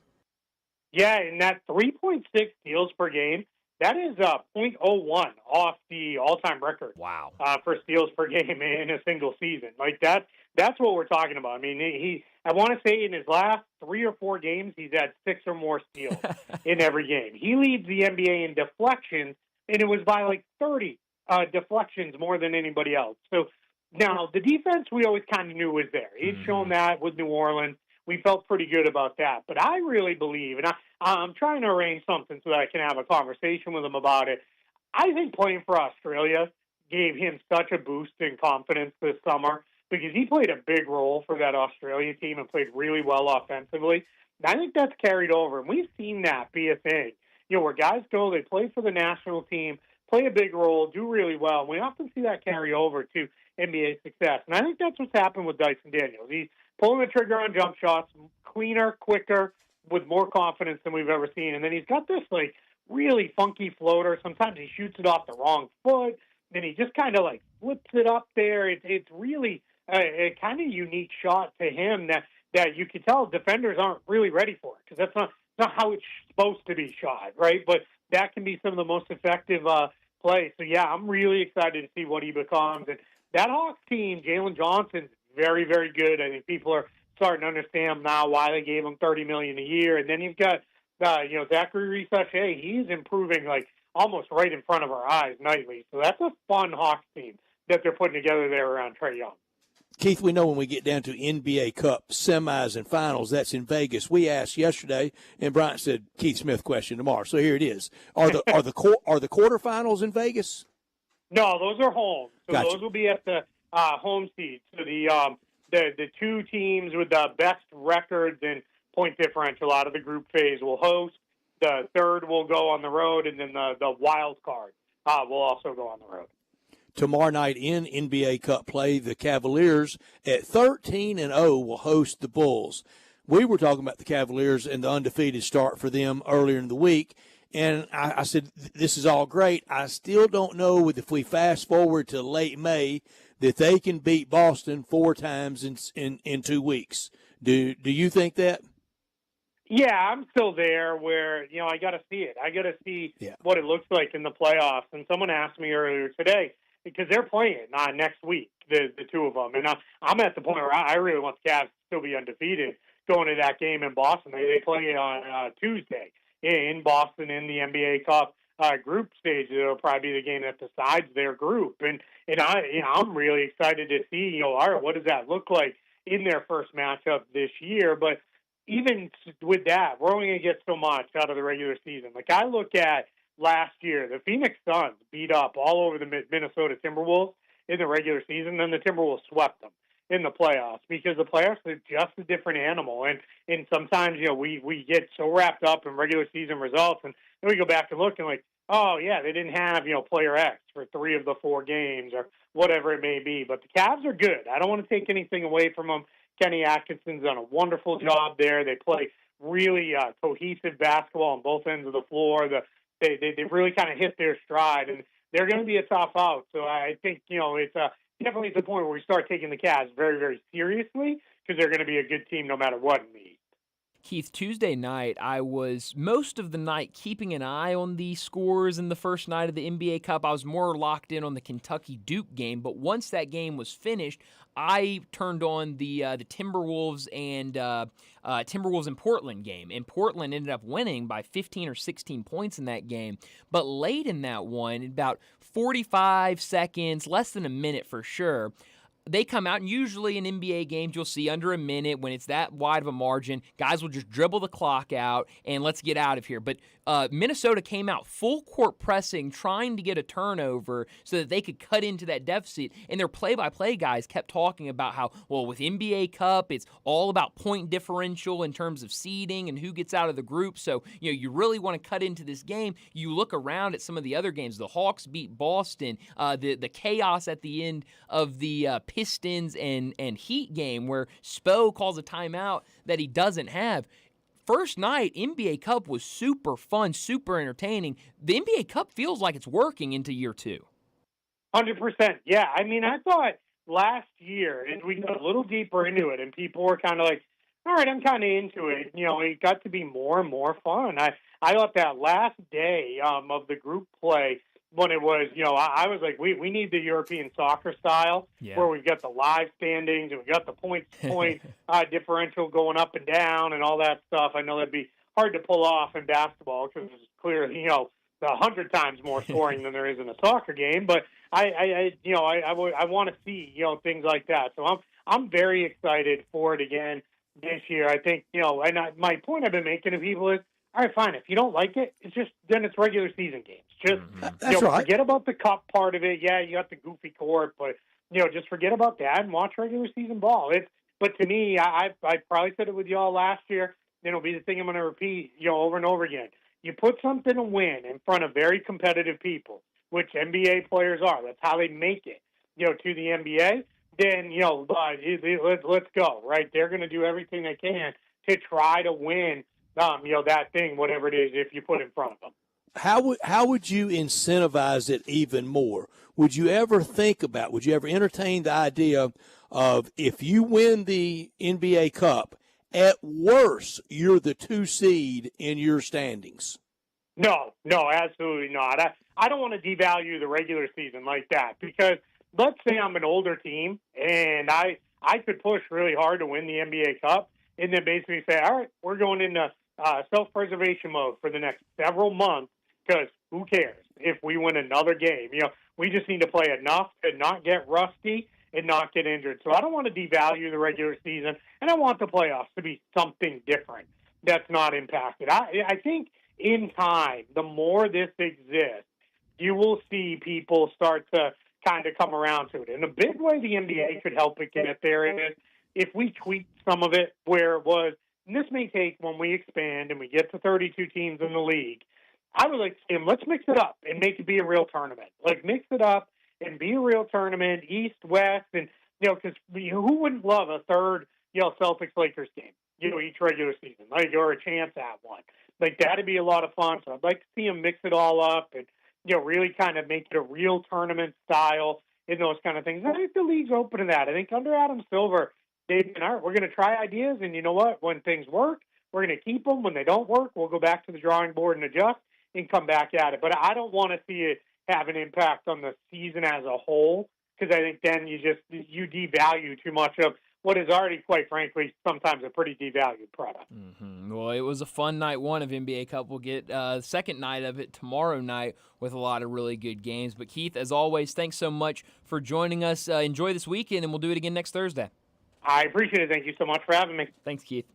Keith Smith joining us to talk the NBA from Spot Track and the Front Office Show. Well, we're going to get to a break here in a second, but we're kind of getting close to that dinner time. Dinner hour is almost upon us, so let me remind you that you're in Memphis, and Memphis is known for the barbecue, and you can get the world-famous Memphis-style barbecue any night at the Commissary. With locations in Germantown and Collierville, stop in for lunch or dinner or get it to go. Start your meal with an appetizer like the cheese plate, chicken wings, or my favorite, the barbecue nachos. For more than 40 years, the Commissary has been a staple in this area, and a big part is because of the quality of food they serve. My go-to, it's got to be the ribs, but it's hard to resist that barbecue shoulder. Get it chopped or pulled, and get it by the plate or by the pound. It also comes in handy with its sandwich packs. Feed the whole group with a 6-pack, 8-pack, even a 12-pack. And don't forget about dessert like the delicious banana pudding, brownie, or lemon icebox pie. Check out the entire menu and catering options at commissarybbq.com. Whether it's a watch party for your favorite team or a tailgate, let the Commissary cater your next event. Give them a call at 901-754-5540 and make any event perfect. And we're getting closer to the holiday season. Thanksgiving right around the corner, Christmas not far behind it, and it's that time again. Let the Commissary do the cooking while you relax for the holidays. Choose from their self-service holiday specials or check out their full-service catering options for your gathering or your holiday parties. Now, remember these important dates. Monday, November 25th at 6 p.m. That's the last day to place your Thanksgiving orders. And then Sunday, December 22nd at 6 p.m. That's the last day to place that Christmas order when you can get the smoked turkey or even that honey smoked spiral sliced ham. My family feels like every year we alternate between those two at the Commissary, and it is always the perfect meal for the holidays. So make sure you check out either location, Collierville or in Germantown. Germantown open till 8 p.m., Collierville open till 9 p.m. for that world-famous Memphis-style barbecue at the Commissary. Well, we need to get to another break, and when we come back, we're heading out to Las Vegas, onlyplayers.com. Doug Kazarian, he joins us next. We are real sports talk. Sports 56 WHBQ.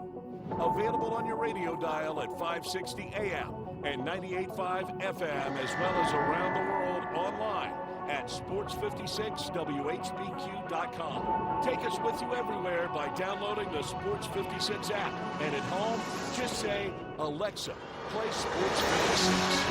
Wherever you are, stay tuned in to real sports talk. Sports 56 and 98.5 FM.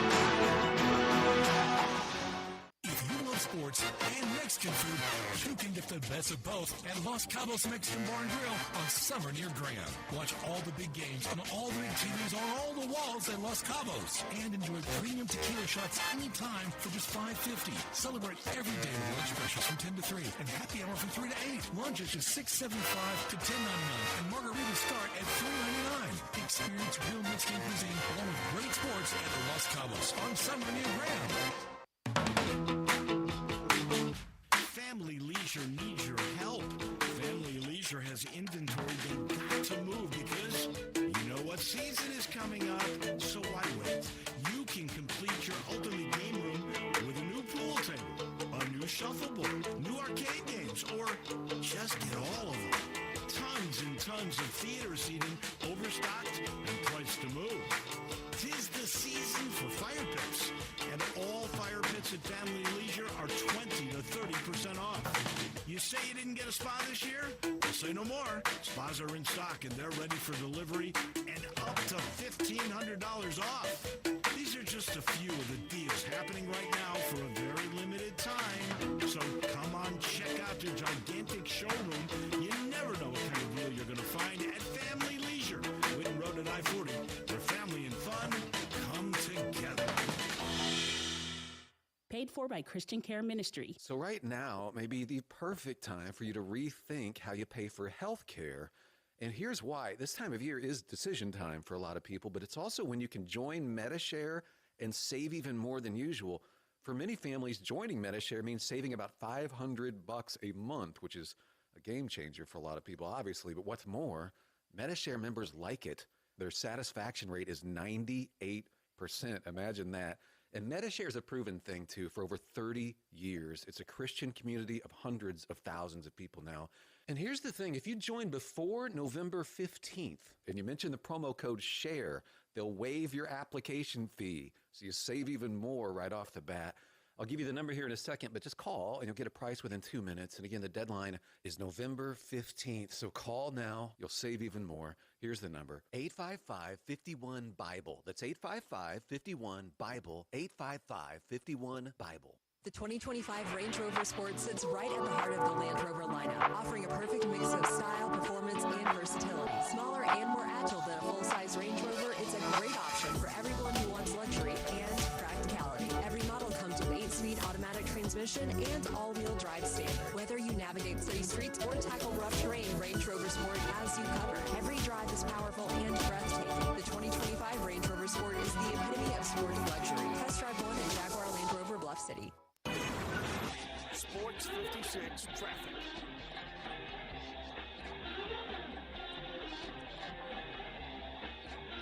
Good afternoon. It has picked up a little bit more volume in the last few minutes on 240 East from Mill Branch all the way out to 385 as you get on to Bill Morris Parkway, headed out towards Collierville. That still looks pretty positive right now. We're expecting to get a little bit busier in the next 15-20 minutes on 240 East and westbound over here at Poplar. Traffic still looking good south of Memphis as you travel down 55 on down through DeSoto County. Shop now and save during the holiday season at Weimer's Jewelry. They're located at 7525 Highway 64. I'm Commander Chuck with your on-time traffic.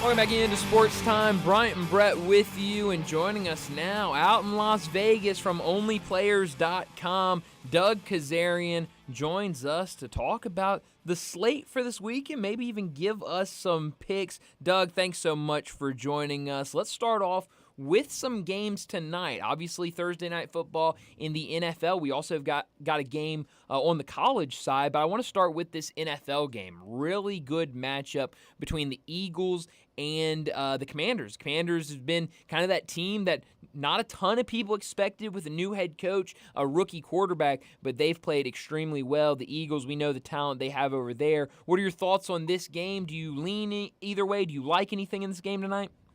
Yeah, I like the over, 49.5. I just think, the Eagles have been great the last 5 games, 5 straight wins, but they really haven't been challenged or tested by any team that's going to force them to play 4 full quarters because they've been such lopsided wins.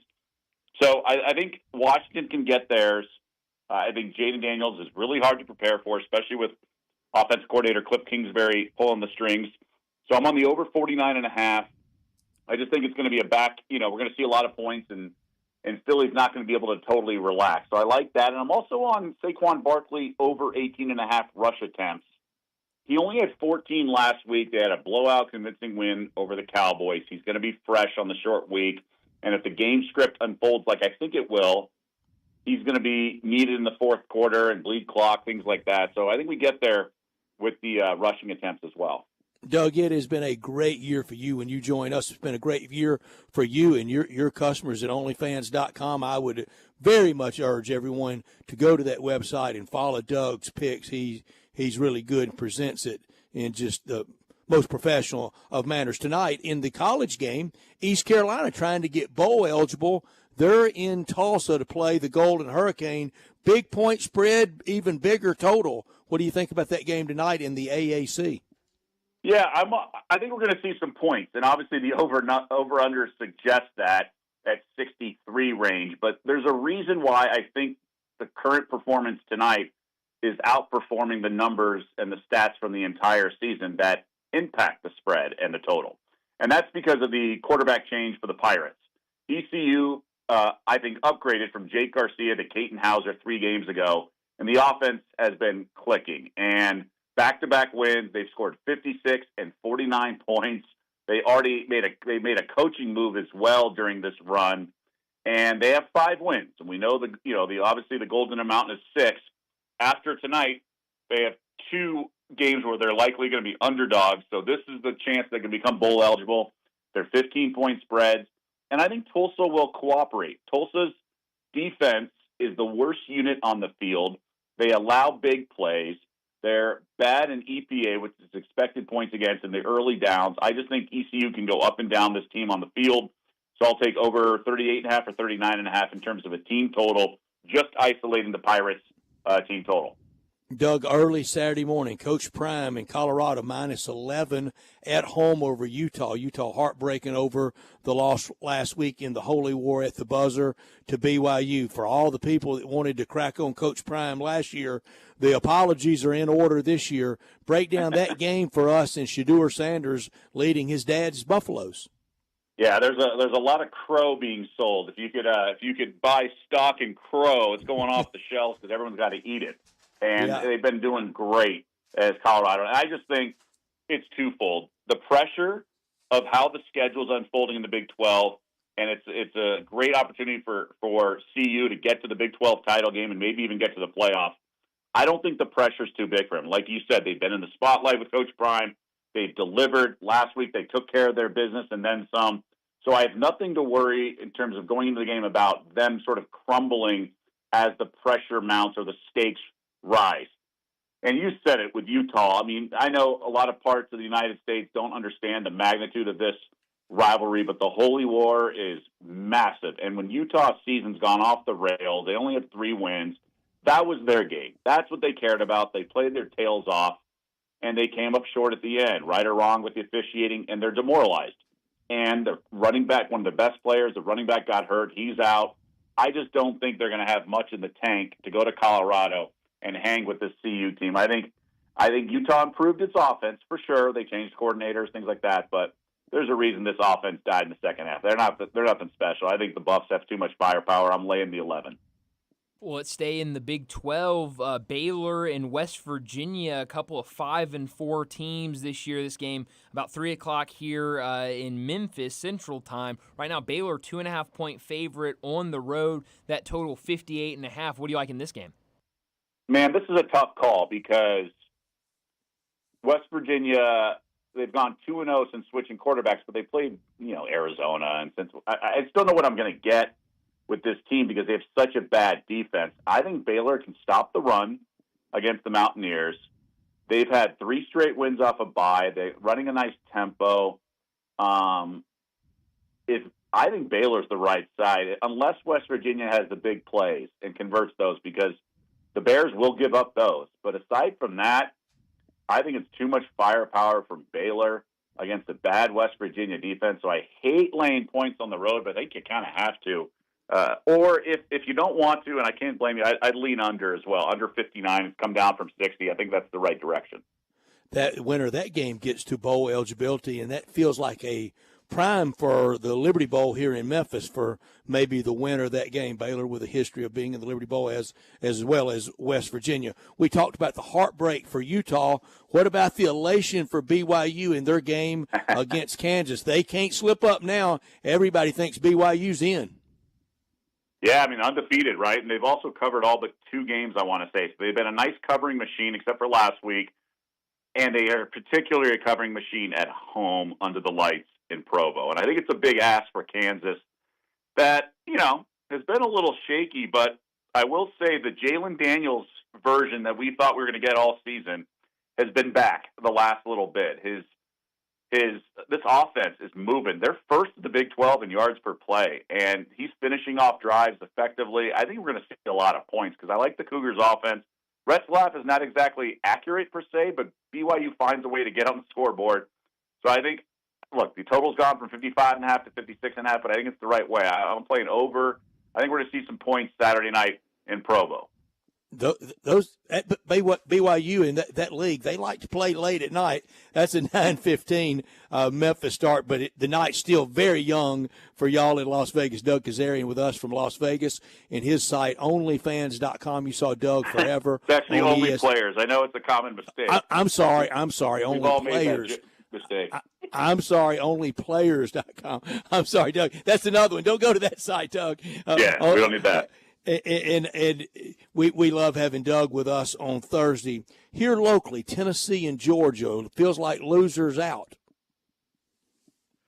It does, and it's a big number, though. And I'm so torn because Georgia's looked so good at times. Obviously, that win at Texas might have been the best win all season, right? Or maybe Ole Miss at home to this Georgia team. But, you got to forget what you last saw. I think Georgia handles their business, but I just don't know if they're going to score enough. I think the under 48.5 is the play. I really do. I think this Tennessee defense is kind of overlooked. And doesn't get enough credit, so to speak. I think it's going to be a field position battle, kind of like what we saw with Tennessee and Bama. So I'm on Georgia under here. It keeps coming down. It's at 47. I was hoping it'd go up to 49. I think that's the right way to play it. If you can get 10, I would lean to the dog, just because it's too many points. And Carson Beck has just been terrible lately. Doug, in the ACC, it's been fun watching the ACC this year. There's only 2 games involving an ACC team this weekend that doesn't include a top 25 team. The first game is Syracuse and California earlier in the day, but later in the night, Wake Forest and North Carolina, 2 teams that have struggled this year. Wake Forest 4-5, North Carolina 5-4. But UNC, a big favorite at home, 11-point favorite at their house, 63.5 that total. What do you like in this one? Yeah, I like Clawson a lot, the coach of Wake. I just don't think he has the horses. The defense is really bad. They give up a lot of yards in the early downs, and that's going to enable North Carolina to run the ball, which they do very effectively. And they've put up 41 and 35 since the bye in the last 2 games. I think they're going to cover this barely. I think 11 is the spread, and I think they win by like 13 or 14. I don't think it's going to be 30. But I want no part of Wake. I just don't think they have the horses, and they're on the decline, whereas I think Carolina's rallying the troops a little bit, and I think they can cover this. It's a big number, but I don't want to back Wake at Chapel Hill in this one. Yeah, Doug's at onlyplayers.com. The faux pas, Doug, I want you to know we're a family show. I didn't mean to send them to the other side. Hey, it's the same concept. We're very transparent. We show everything here. Right. They're very transparent at onlyplayers.com. Doug Kazarian, that we've loved having all year.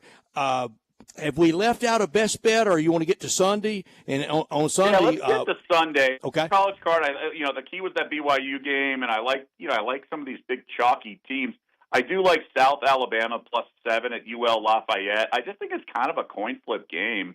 As even though the Raging Cajuns are undefeated in conference play, I like this Jaguar squad. I'll take the full 7 points. I think South Alabama sneaks inside the number, maybe even wins outright. Wow. Well, let's get to the NFL, Doug. I love that South Alabama play. But let's get to the NFL. Steelers pulled off a really impressive win last week. Now they're at home facing the Baltimore Ravens. Ravens have played real well this year as well. Ravens on the road, 3-point favorite. That total at 48.5. Do you like anything in this one? Yeah, I agree with the sharp money. It's been on the road favorite here, and you think, oh, come on, these games are always tight. How can you lay 3 on the road? I just think Baltimore's been that much better. The over-under has been steamed like no other, 44 to 48.5. That's a big move. But I understand it. Steelers' defense got exposed a little bit last week. Like, they're not unbelievable. They're not the old steel curtain days. And Jaden Daniels, a competent quarterback, showed them. So what's Lamar Jackson going to do, right? I think it's a massive step up in class for that Pittsburgh defense. Both teams have been trending towards overs. We saw the Ravens last week in a high-scoring shootout with the Bengals. I think the Ravens offense is the unit I want to back. I'll lay the 3 on the road. Pittsburgh's been nice, but they're coming off a big win. So is Baltimore, but it's a longer, period of time between their games. So I think the Ravens cover this number. And I know you feel strongly on late afternoon game on Fox 305 for us, Seattle in a division game against the 49ers. Yeah, there was some short money that came in on Seattle +7, so that Niners line only got up to 7 briefly. It's hanging at 6.5. I'd love for it to get back to 7. I expect DK Metcalf back for the Seahawks now. All signs point well with the Niners. You got McCaffrey back, Debo back, Jennings back, Kittle got a touchdown. But it's still kind of a big number, and they've had Seattle's number, but some of these games have ended in a fluke way. I don't know if you remember, they played earlier this year on a Thursday, and there's a kick return for Seattle, and then I think these two are going to play close game. So I want the points in my pocket. Yeah, that should be a fun game in the afternoon. Doug, as always, thanks so much for joining us. Love having you on. Good luck this weekend, and we'll do it again next week. Oh, thanks so much. You guys are the best. Have a good one. Thanks, Doug. Thank you, Doug, and good luck out in Vegas. Doug Kazarian with us. And down in Olive Branch, we're thankful this month, and we're thankful for the great sale going on right now at All-Star Chevrolet in Olive Branch.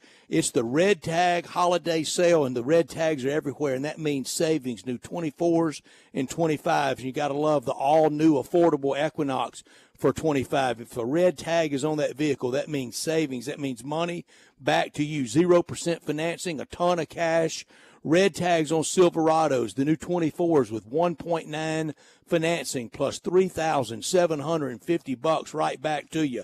New Colorado trucks financing down to 1.9 and not a single payment due until February. Your good credit deserves it, and you get it at All-Star Chevrolet in Olive Branch. If you're law enforcement, first responder, educator, recent grad, healthcare worker, military, you get an extra $500 bonus back. All-Star with all the pre-owns you can imagine, like the Suburbans, Toyotas, Nissans, SUVs, Jeeps, Tahoes, and a ton of pre-owned Silverados. If you have any vehicle you want to sell, whether you bought it at All-Star or not, they'll give you more back for it, and you will love dealing with the great people at All-Star. Get the most money you can and get it at All-Star. Drew DePriest and his entire staff, they wish everybody a happy holiday season, starting with the thankful holiday Thanksgiving and into the Christmas holiday season and beyond into the new year in 2025. Together, let's drive to All-Star. First exit, Kraft Goodman Road on Highway 78 after you cross into Mississippi. And for more information, go to allstarautogroup.com. Let's get to another break, and when we come back, it'll be time for Big Number of the Day. Add a little fun to your lunch break. Join Johnny Radio for Sports 56 Happy Hour from 11 to 1 every weekday on Sports 56 and 98.5 FM. Welcome to the Rendezvous. This is John Vergas. When my dad started the Rendezvous in 1948, I don't think anyone could have imagined we'd still be serving shoulder, cheese plates, and our world-famous dry rub ribs 75 years later. But we are still here in the basement, in an alley in downtown Memphis. We sincerely thank you for making the Rendezvous what it is today. Charlie Vergas Rendezvous, a legendary experience for over 75 years, whether you dine in, pick up, or ship across the country. How do you recognize elegant design? It's all about the details, and the 2025 Genesis GV70 has athletic lines and a graceful coupe-like profile, an artfully crafted SUV down to the smallest detail. Available Napa leather seating, standard navigation system with a stunning 14.5-inch high-def screen. Visit Genesis.com to learn more about the GV70. That's Genesis.com. Scott Graham here from Thursday Night Football on Westwood One. Coming up, a big NFC East battle when the Eagles host the Commanders. Saquon Barkley, Jalen Hurts, and Philadelphia ran over the Cowboys last Sunday for their 5th straight win. Now they face Jaden Daniels in Washington, who are 7-3 with the division lead on the line. Ian Eagle and Ross Tucker have the call on Thursday Night Football. Right here on Sports 56. All right, gentlemen, this is Emmett Smith on behalf of the Pen, and I've got the perfect play.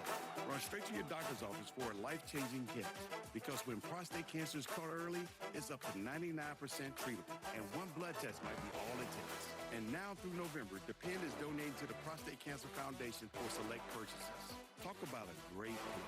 From September 1st to November 30th, the Pen is donating 30 cents to the Prostate Cancer Foundation for differentiated yards real food products purchased in the U.S. up to a maximum of $300,000 void in Mississippi. Whether you're ordering wings for the game, whipping up a 7-layer dip, or ordering pizza, there's something about football that makes you want to eat. And this football season, Uber Eats has the best deals on game day food. No matter what you're craving, from 2-for-1 pizza to buy one, get one wings, Uber Eats will be dropping new deals each week, all season long. Uber Eats, official on-demand delivery partner of the NFL. Order now. Terms and conditions apply. See app for details.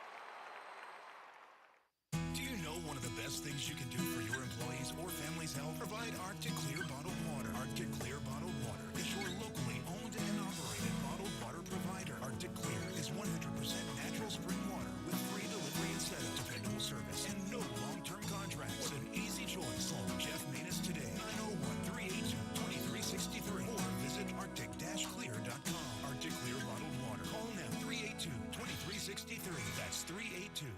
96.3. Now back to Sports Time on Sports 56 and 98.5 FM. Here once again are Brett Norsworthy and Brian Davis.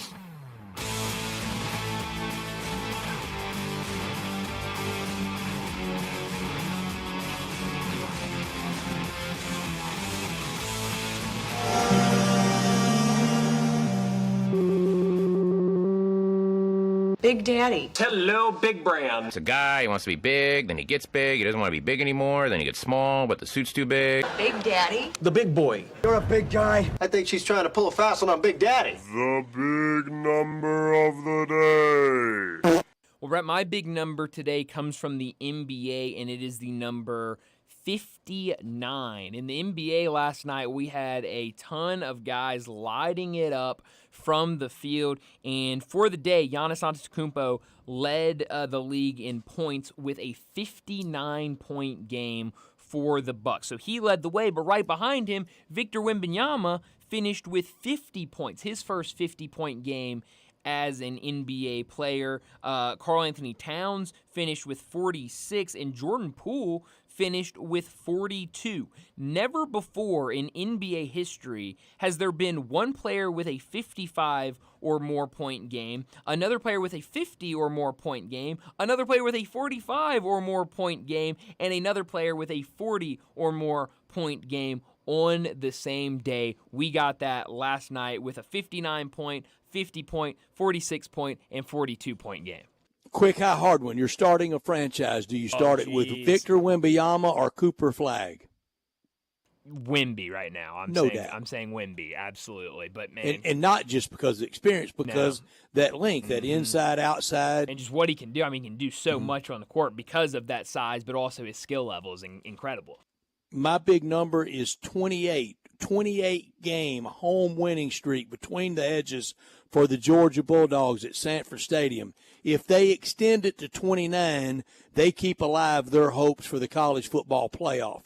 Tennessee can get in even with losing Saturday. If that 28-game home winning streak stops at 28, if Tennessee wins, Georgia's out.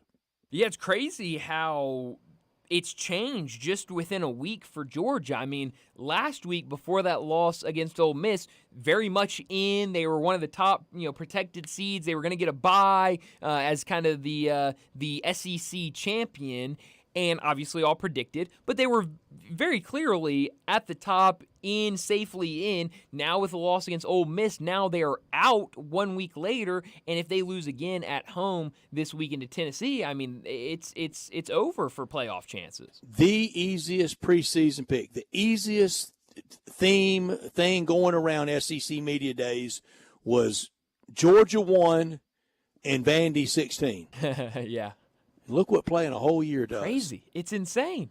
Really is. I mean, that was the no doubt. The SEC media days, one thing was consistent. Everybody had Vanderbilt at last, and I would say a lot of people had Georgia at the top at number one. Now maybe there were a couple people that had pretty overwhelming. It wasn't unanimous. It was not close. Unanimous, but it was a ton of people. But now you look how the season has played out, and a lot has changed. And if they lose Saturday, there's not a single person that had them losing 3 times this year and in back-to-back weeks. No, not at all. And so it could be a massive week, and we're still waiting to hear about Nico. And I don't know how much it changes with him in there. I think you certainly want your starting quarterback to be in there and playing, but Georgia's going to be playing with a lot of fire after losing that game last week. They're going to want to get a big win at home. Tennessee fans had to be watching that game last week going, no. That's right. This just stokes the fire for next week. And for Tennessee, if they lose, they're not out. No. But then they have to beat Vandy and went out, and Vandy the last game of the regular season, and the other one for Tennessee is UTEP. They'll take care of UTEP. But then for SEC to get 5, Notre Dame's the one. Like David Cohn told us yesterday, everybody, Big 12, ACC, Big 10, SEC, everybody's pulling against Notre Dame. Everybody's rooting against Notre Dame. And it's funny how these last couple of weeks have played out, because you're right. So last week was a must-win for Ole Miss against Georgia, right? Now, this week is a must-win for Georgia after losing to Ole Miss, and if Georgia beats Tennessee, next week will be a must-win for Tennessee. So it's funny how we're getting late in the season and, so many big games happen and kind of the dominoes start falling, and it just makes the next week a big game for somebody. Best college football season ever. I knew it would be. I knew it would be because here, this close to the end, we don't have a clue how it's going to end. Bill Bender saying 26 teams Crazy. Can get into the 12 grouping. As many as 9 we think might can win it. And then you throw in how much fun it would be to see Army out there with that system, that style, academy football in a playoff. If they got there, they need Boise to get knocked off. Yeah, I mean, it's just so fun. I mean, all the different possibilities, all the different teams, where they fall, those, matchups, the matchups we could get, in those playoff games, especially the first round when it will be, on campuses and, in that home stadium for a lot of teams. It's really going to be a ton of fun. But let's go ahead and wrap up this hour and get to another break. When we come back to start our 5 o'clock hour, Greg Gaston, he's going to join us. We're going to talk Tigers, a whole lot to get to. Football, senior day, Saturday against UAB, and then also the basketball team. Big game tomorrow night as they've started the season 2-0 against Ohio at home tomorrow. So we'll get to football, we'll get to basketball, we'll do all that next with Greg Gaston.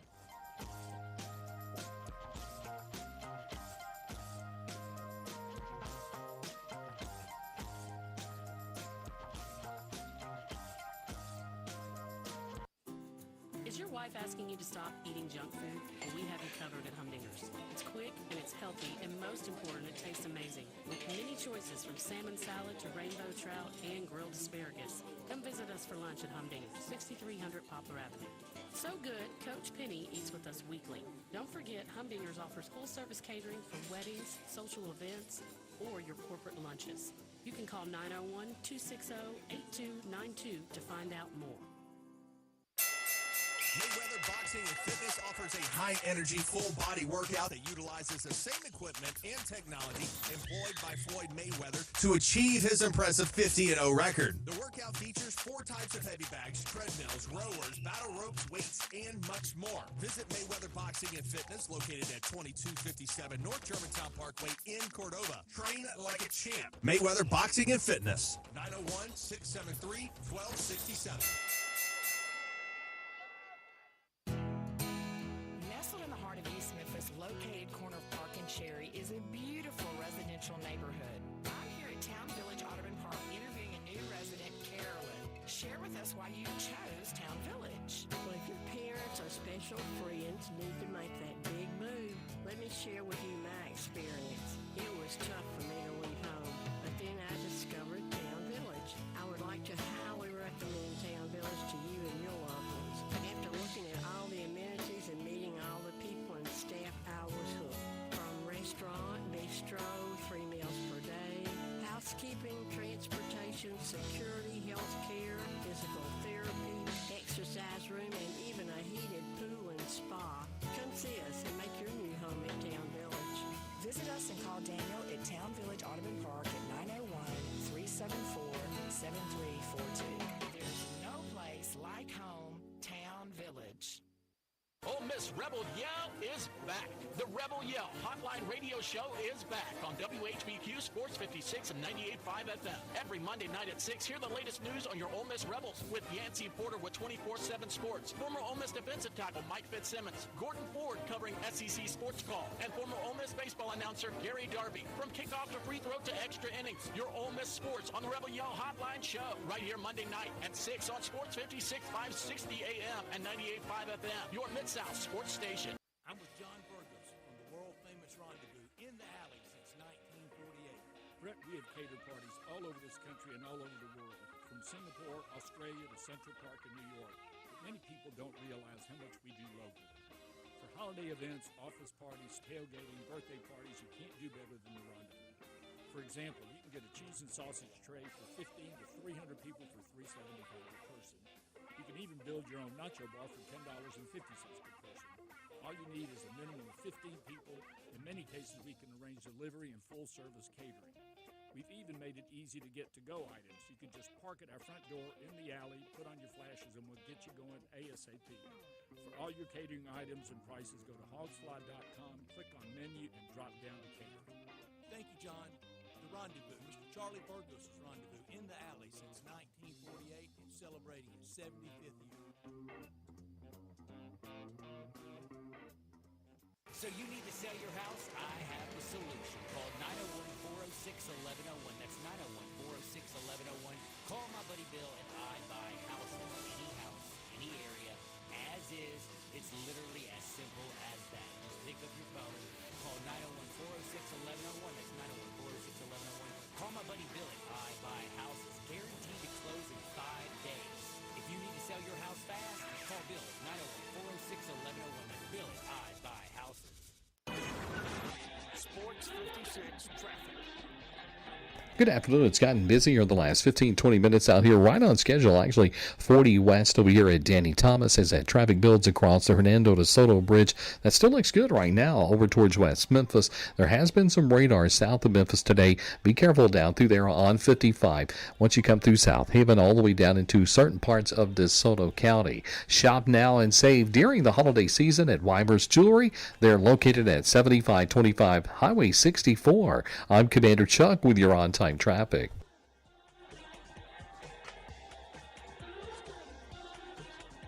We are Sports 56, WHBQ Memphis, and W253DF Memphis with John Harden. Weekdays from 11 to 1. Now, back to Sports Time on Sports 56 and 98.5 FM. This hour brought to you by Jaguar Land Rover Bluff City. Once again, our Brett Norsworthy and Brian Davis. You say you stand by your man. Tell me something I don't understand. You said you love. Welcome back into Sports Time. Bryant and Brett with you in our Family Leisure Studios as we start this 5 o'clock hour. We do it every single Thursday talking the Tigers, and we do it every Thursday talking to Greg Gaston. From the Tigers sideline, it's Tigers Talk with Memphis broadcasting legend Greg Gaston. Hear Greg weekday mornings on Sports 56 Mornings, along with Eli Savoy from 7 to 10, right here on Sports 56 and 98.5 FM. On Twitter X at Greg_Gaston. Here's Greg with Bryant and Brett.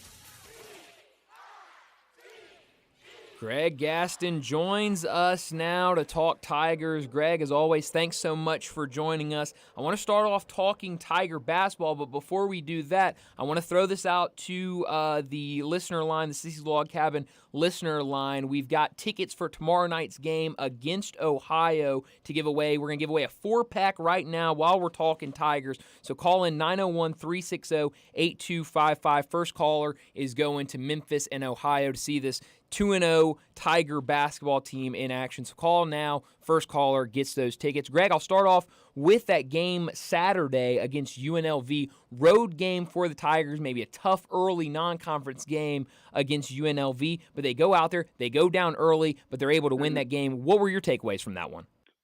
Yeah, first of all, good afternoon, guys. I was going to hang up and try for the tickets, but I better stay on the line with you guys, so give somebody else a chance. I thought it was a really nice win. Look, UNLV is a solid team. I mean, they're not a top 10 team or anything like that, but anytime you can pick up a road win like that, it's a long journey to get out to Vegas. Again, as we saw with Missouri, struggles in the first half, and then they put it together in that second half. 71% shooting from the field, phenomenal shooting from three-point range, and this is, again, a team that we wondered how the three-point shooting would turn out after those first two exhibitions, and so far so good. They've done just enough, I think, an ample amount of three-pointers made in the last two games, or the first two games that we've seen in the regular season. So I think it's a real good, solid win, and they're going to become road warriors, as you guys know. After Ohio tomorrow, they're back to the West Coast against San Francisco, and then on to Maui to play in that big Maui Classic. After tomorrow night's game against the Bobcats from Ohio, not back at FedEx Forum until Wednesday, December 4th. Wow, that is a long time away. That is Road Warriors Plus, isn't it? It is. It is. I think I said it before on the show. I hope they get frequent flyer miles, all of them, because they're going to rack them up with another trip out west, and then even more so going out in the Pacific Ocean to the Hawaiian Islands to play in the Maui Classic. But, yeah, look, this is a tall test for this team. We were wondering what the chemistry would be like early because it's a whole new team with the exception of Nicholas Jourdain as far as players who actually played last year an ample amount of time. They have a couple of walk-on guys who were here last year. But so far, so good. I think the chemistry has been there. Yeah, it 100% is, and now against an Ohio team tomorrow night, you've got this Ohio team, preseason pick to win the MAC, but, hasn't really started off with its best effort, rebounding the ball. They've really struggled. What do you expect to see tonight for this Tiger team? Yeah, just got off a Zoom meeting with Coach Bowles about an hour ago, and it's a team trying to find their way. And he said, look, he understands all those preseason rankings and the predictions from either the media or the coaches, whoever do it with each particular league. And he said, listen, it's very tough to do that now because so many rosters change in the advent of the transfer portal and NIL. So, yeah, I guess they picked us because we got a couple of players coming back from last year. But this is him talking. I don't know. I don't know what we have right now. It's kind of a feeling-out process. He said that he wasn't happy with the defensive effort so far through 3 games, and that included the 10-point loss at Illinois State. Offensively, one of their weapons won't be playing, so there's going to be a lot depending on the guys who are back, and that includes Clayton and Brown. They also have a transfer from Iowa State. They're not a big team up front at all, so this is one of those games you think for Memphis that perhaps Dane Danger and Musa Cisse can really dominate inside the paint. Greg, I think we've seen in this very short sample size, 2 games for the Tigers, capable backcourt, capable enough to maybe adequate to pretty good bigs, and I think wing types. I think this season is off to a good start that should give people hope. Yeah, look, I think people respect a team that's going out there and playing hard, and we've seen them play hard, not because they could have quit. Yes, they didn't play great in the first 2 games in the first half, but they played hard. And now we've come out and seen them play really well in second halves of games. So hopefully they can get it going from the start of the game. But I like the chemistry. I doubt very much, but you never know that we're going to hear about infighting. The Tyreek Smith situation is now gone. It's done. Hopefully all these players are bought in. And I think people respect. They've always respected in Memphis that blue-collar attitude, that blue-collar kind of work ethic, and I think that's what you're going to get from this team. Do I think they're a great team? No, I don't think so. I don't think they're a great team. Do I think they're a capable team, a team that can win the conference? I absolutely believe that. And I think you're going to get their best effort every time they go out on the court. Sometimes it'll be a little bit more ugly than other times. But when we see this team go into full-court press, they are able to turn over not only the 2 teams we've seen so far, Missouri and UNLV. I think they'll be able to turn over a lot of teams. You turn that into transition points, and you're in most games. Does anybody expect them to go out there to Maui and beat Connecticut in Game 1? No, I don't expect that to happen. But at least right now you're seeing a really good effort from a solid basketball team. And last year ended up being the circus. And I don't think the people care to have the circus back in town. Greg, I'm going to steal a question that I heard Eli ask Parth on y'all's show the other day. So I hope that's okay by me stealing his question. He asked Parth if he had any theories or ideas about these slow starts for the Tigers. You've seen it now in both the first 2 games. You even saw it in that exhibition against Alabama. For you, do you have any theories? Do you see anything in those first halves that maybe cues you into maybe why this team has gotten off to so many slow starts? Well, I think it could be one of 2 things. I think it could be either they've come out tight or they've come out perhaps too overzealous and too fired up. And I think they got to take it like right in the middle. Come out there, be confident, and play your game. The first game against Missouri, an SEC team, the opener, the first game for almost the entire team at FedEx Forum, you can understand if there were some nerves. The game at UNLV, again, this is one where they're away from home, so they don't have that home support, although it was a pretty good contingent that went out to Vegas. And maybe you just were fired up a little bit too much. So to find that kind of equal or medium ground, I think, will be advantageous for this team to start out well. And then once you get off to a good start, we know in the second half, whatever adjustments have been made in the first two games have worked. We know that players have stepped up in the case of Tyrese Hunter after that Missouri game, and players have no problem with players voicing their opinion to each other and guys stepping up. So I think they'll be in good shape. I'll be very curious to see, because this is a game against Ohio, and quite frankly, these guys are going to try to go out there and put this Ohio team away early and give some of those guys who have been banged up a little bit, Tyrese Hunter, P.J. Haggerty, even Nicholas Jourdain, a little bit of time to rest. And so they don't have to play 36 minutes, 35 minutes, 34 minutes. They can get a couple of their guys that are on the bench into the game. They don't have a deep bench, but they have enough to give those guys certainly more than a spell if they can take control of this game. I think that'll be very important, even though there's going to be a lengthy time in between Friday and their next game, which is next Thursday in San Francisco. I think it's very important for those guys who are a little bit banged up.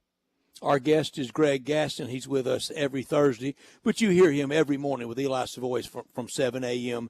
to 10 a.m. on these very airwaves. Greg Gaston from the Tiger Sideline, brought to you every week by Dyer's Hamburgers, Crab Kings, and the Crazy Coop. At ESPN Analytics right now, they have the Tigers with an 89.6% chance over 10.4 for Ohio. Yeah, I think that makes sense. Again, this I is don't know if it's 89.6. I can make 240 south. Yeah, I don't know about all the analytics, all the percentages, and this and that. But yes, this is a team. It's a bye game. Ohio's going to make money for the trip. They're picked to win the MAC, so they should be a solid opponent for the Tigers. But the Tigers, you hope, will take care of business and win this game and not have to fight tooth and nail down the stretch, because those games will be coming up when they have to do that. And a big Tiger weekend, Friday night at FedEx Forum, Saturday night at Simmons Bank Liberty Stadium, and goodbye to the senior class, and goodbye to Seth Hennigan, who obliterated the Tiger record book. Yeah, there'll be over 30 seniors honored, and most of those guys are done. Some may not be, but we are through after this season, the whole COVID thing. Who knows what the future will bring to us in collegiate sports. Probably 5 years to play. I'm not talking 5 to play 4. I'm talking about 5 years. Ryan Silverfield. It may not even be that. They may be able to write their own rules that you can play as long as you want. Well, Ryan Silverfield feels it'll be 5 years. So if that happens, then all these records will probably be obliterated. But that's only if players stay the entire career at one school, which is not that likely anymore. So Hennigan, as you mentioned, Rock Taylor, some of these guys, Kobe Drake, who began as a walk-on, Greg Rubin, a local kid from White Station High School. This is not the norm anymore, to be able to have these players stay at the same program their entire collegiate career. So it'll be bittersweet. We talked to Ryan Silverfield this morning. It probably always is for coaches, even coaching guys that may come as a grad student for just 1 year. But when you have guys that have been here 3, 4, 5 years, you become really close to those players. You're almost like a father figure to them. So I'm sure it'll be a very emotional night Saturday. And believe it or not, it's the final home game for Memphis. So this season has kind of roared by pretty darn quickly. Not the final game, but the final home game for Memphis as they take on UAB. And, Greg, one down in the remodel, a step closer, a year closer to the finished product and when it's remodeled, and it will go through completely next year, maybe even into a smidge of 26. But one down with a lot of people having to work hard just to be able to get those games in. Absolutely, Brett. And look, I understand them waiting until the Tigers were done. I'm not sure if they're going to wait until the AutoZone Liberty Bowl is played. I'm not sure what that schedule is, but they're ready to go, and hopefully it's sooner than later they can start getting back to the renovations. They did the teardown, they renovated the one side, but now the main part of this healthy bill to renovate that stadium, that's what I want to see. That's what everybody else wants to see. So we certainly want to see that construction happening as soon as possible. And, yes, it will certainly affect next year, no question about it. But I think in the end, people are going to be proud of what that stadium is going to look like. I don't want to jump too far ahead to the offseason, but the conversation is going to start, coming up more with this season coming down to an end, certainly with Senior Day happening on Saturday for Seth Hennigan. The Tigers will be without the quarterback they've had for the last 4 years. We know a very, very talented young quarterback is currently committed and is planning on being on campus next year, but what do you think the quarterback room is going to look like next year? Do you think Ryan Silverfield is going to hit the transfer portal? I saw Jonah Dillon found odds for Castellanos, the quarterback at Boston College, that had Memphis in the mix for the betting odds for his next school. Do you think Ryan Silverfield is going to go and try to get one of these quarterbacks that has shown they can be a starter? Do you think he's going to go with the young guy? Is it already a guy that's on the roster? I know it's still very early to really tell, but what do you think the mindset's going to be going into this offseason? Yeah, it's not only a big question. It's obviously very intriguing because there are options. By the way, I'm looking at it right now. Castellanos, Memphis, sixth highest odds at 7.4%. And look, they understand, whoever put that together, they understand that you're losing a 4-year quarterback, your 4-year starting quarterback, and that's some big shoes to fill. Now, you kind of referenced this 4-star, and that's Antoine Hill, who has committed to Memphis, and he has said that he will sign his papers. He doesn't plan to open up recruitment by anybody. He plans to come to Memphis. There are a couple of young guys on the staff right now that certainly have talent. But in this day and age, it's win and win right away. So do you feel confident, I'm talking about the coaches, that a true freshman can come in and win the job and lead you and not have a big drop-off? If one of the guys that's right now on the staff can do that, or do you go out and get a proven veteran quarterback for whatever you can afford in the NIL? We know that Memphis has decent NIL money, certainly in the American, but compared to the big boys, no. So what can you afford? What's the going rate for a veteran quarterback? I would imagine it's a lot of money, and it's not always a hit. We saw what happened with Florida State when they went all in with DJ Uiagalelei. But the question is a great question. I just don't know. I don't know which direction. We have not spoken to Ryan or any of the staff members about personnel for next year yet. We're wrapping up this season, and then we'll concentrate on that. But I would not be surprised if they brought in a veteran quarterback. Then the only thing you have to worry about, guys, is if you get the 4-star, if Hill comes in, who feels probably he's ready to go from day one, and he may or may not be, and you go with the veteran quarterback you bring in, and he doesn't play, does he become disgruntled and want to leave right away? There's no patience with athletes today when they can move on at the drop of a hat. So that'll be the most important question. But there's going to be a lot of other questions because there's going to be some big holes to fill for Memphis next season. What's the seminal moment, the biggest moment that you call in the games, Greg, for Seth Hennigan? Oh, gosh, Brad, that's a good question. I don't know. Probably last year, winning the AutoZone Liberty Bowl game, wrapping up his junior season in style, the team dominating. Now, mostly it was because of the defense, but he did certainly enough. I mean, he's had bigger games. He's had some huge moments. But as far as the importance of games, he's won a few, but they never got to the conference championship. So there was not a conference championship game I could look back at. But winning the AutoZone Liberty Bowl against an Iowa State from a Big 12, I'm sure that's one that's way up there for him. Yeah, it's absolutely got to be. Going back to last week, that game against Rice, it was a game where the Tigers went down early, 6-0 with a pair of field goals. Seth throws an early interception that really set Rice up in the red zone to kind of start the game. But Tigers able to go out there and get a 7-point win. What did you think of that game? Kind of a slow start. Do you think we see something like that again against a UAB team on Saturday that they should be able to handle? I thought Seth really struggled. I mean, a rare game in his career that he really struggled. So they had to depend on the running game, and they got it. They got it from Mario. Brandon Thomas on that 14-yard run behind the lineman who kind of dragged him into the end zone. It was nice to have Brandon back as he's wrapping up his career. But Mario in his one and only season at Memphis, he's 23 yards away from 1,000. He's had a big year. So they depended on the rush. They depended on the running game. I like when they really went up tempo for the one drive to take control of the game. They got a pretty good effort from the kicking game, which has been off and on this year. And defensively, you hold Rice to 20 points.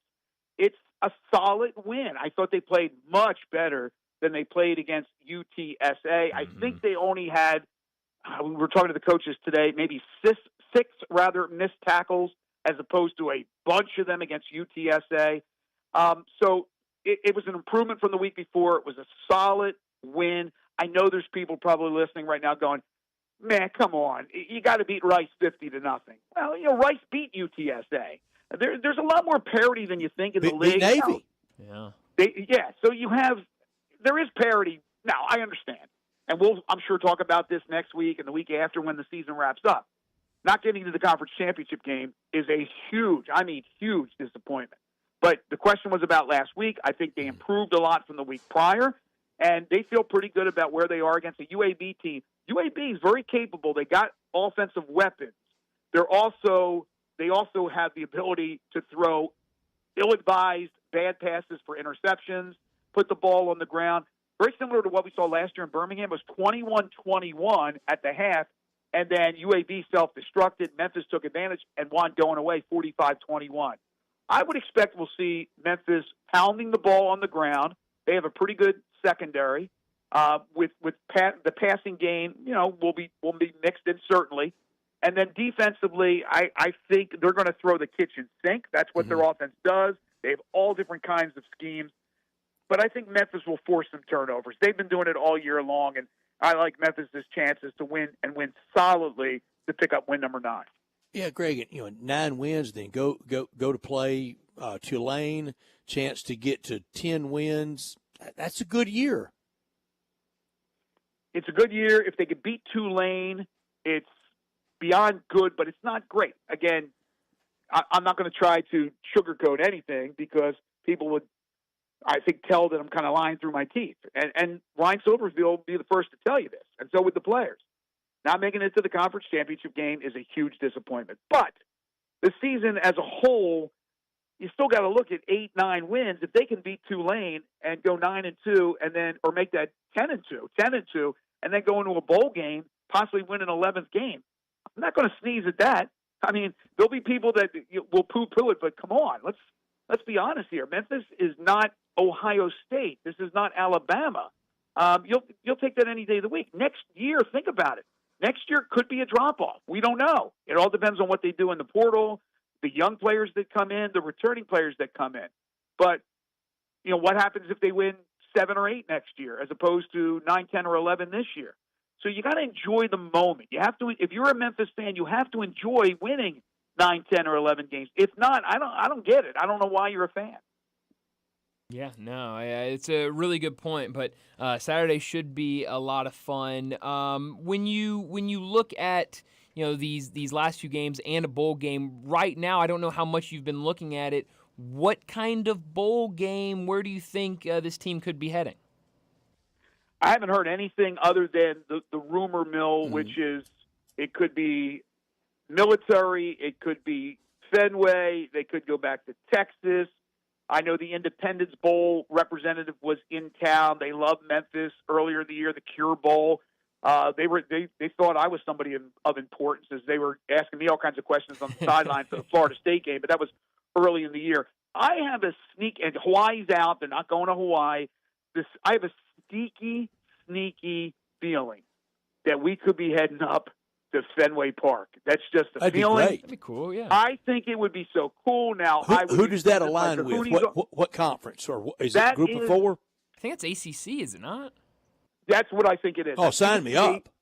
Oh, yeah. No, it's definitely a Power 4, but I think it is the ACC. I think Brian's right, but I'm not 100% on that. Now, look, my cojones will be frozen, after a while, but I'll take Greg, we're not really worried about yours. Yes. I'm worried about mine. Well, I think that would be sensational to go up there and play a football game in one of the great venues in sports in the whole entire world. No doubt. Cathedral. Nobody's saying that to me. Nobody, so don't go buy tickets. Okay. You know what I mean? Let's wait for the announcement. I'm Expedia now, booking airport flights. It wouldn't be it wouldn't be shocking to head back to Annapolis, but we were there earlier this year. It's a beautiful city, Annapolis. But I know that's ACC because a lot of that has against Virginia Tech. Yes, yes. And I think that's an important thing, too, because if you're playing a Power 4 school, more than likely those bowls pay out more, I think, and you get a chance to beat a Power 4 school like you did last year. So I think right now it's up in the air, but there's some people that say, no, let's warm weather. That's great, but a chance to play at that iconic venue, sign me up. Yeah. 100%. Yeah, I just looked it up. It is American and ACC, so you'd be playing now, ACC opponent. I wonder the configuration. Would Dave and Jarvis, would they be behind home plate, which would be about kind of like in the end zone, wouldn't it, at Fenway? No, it wouldn't matter. They put them on the top of the Green Monster. That's where they have the broadcast from. They're going to shove them outside on top of the Monster. So, no, I don't know how that would. I believed you. I wish. Now I really don't care about your cojones. Oh man! I faked out Brett, man. I'm happy today. Right. I have no idea how it's all configured. Yeah, well, it's going to be that'd be really fun if it was the Fenway Bowl. But Greg, as always, thanks so much for joining us. Enjoy the weekend. We'll talk to you again next week. Sounds great. Thanks, guys. Thanks, Greg. Thank you, Greg. Greg's got a busy weekend, doesn't he? He sure does. I mean, he's going to be all over the place. Tiger basketball tomorrow night. Tiger football on the side. That's what he loves. Oh, absolutely. You know, he loves doing all of it. You call it being busy, and you can call it a lot, but he says it's a lot of fun, I'm sure. He was born to have headsets on. Yes, he absolutely was. And so now he's hopefully going to get 2 good games tomorrow. I mean, with Ohio and the Tigers tomorrow night should be, I think, will be another good Tiger victory. And then on the other side, or then the next night, you've got Saturday night with Tigers and Senior Night. We gave away a 4-pack of basketball tickets earlier. Had a lot of callers call in. We only had one winner. If you want to go to that game tonight, we got a pair of tickets, 2 tickets to give away to that game tomorrow night, Memphis and Ohio at FedEx Forum. Go see Penny Hardaway and his 2-0 team tomorrow night. If you want to go to see that game, call right now, 901-360-8255. We'll take first caller. You'll get tickets to Memphis and Ohio tomorrow night. But let's go ahead and get to a break. When we come back, we'll talk about what's trending. Join the voice of the Tigers, Dave Woloshin, for Wolo and Friends. Weekday mornings from 10 to 11, here on Sports 56 and 98.5 FM. If there's a better time of year to spend some time in the comfortable confines of Bell Tavern, I don't know what it is. This time of year when the air is getting crisp and college football, the NFL, the Grizzlies, and the Tigers are all playing is the ideal time to grab a seat at Memphis' best-kept secret. We say it all the time, and it's still true. You could go to some chain bar where people tend to make a lot of noise, or you could settle into Bell Tavern where people tend to act like adults. There will be cheering and there will be jeering, but it won't be chaos because at Bell Tavern, it's assumed you'll act like a grown-up. We're in the break room at a traditional jewelry store here. Hey, Mark, I know it's our job here to try and sell every piece of jewelry, but don't sell this ring. I'm going to try to use my employee discount to buy it for my wife. Okay, but you know you can get a better deal at Genesis Diamonds. Genesis Diamonds? Are you crazy? They're not like the boss here. All I'm saying is I got a pair of diamond stud earrings there for my wife and paid a lot less than what we charge here, even after my employee discount. Wow. You never know who you'll see shopping at Genesis Diamonds. With no middleman pricing on the best selection of diamond rings, earrings, pendants, bands, and bracelets, it's a no-brainer. I admire your dedication to our jewelry store and not going to Genesis. I know the boss really appreciates your loyalty. It's just the right thing to do, man. And it's nice your wife won't mind getting a smaller diamond. On second thought, can you cover me while I take a break? Genesis Diamonds, the smart alternative to old-fashioned jewelry shopping. With more selection, lower prices, higher quality, stronger warranties, and zero pressure. At Poplar and Perkins Extended. Do you know one of the best things you can do for your employees or family's health? Provide Arctic Clear bottled water. Arctic Clear bottled water is your locally owned and operated bottled water provider. Arctic Clear is 100% natural spring water with free delivery and setup, dependable service, and no long-term contracts. What an easy choice. Call Jeff Manus today, 901-382-20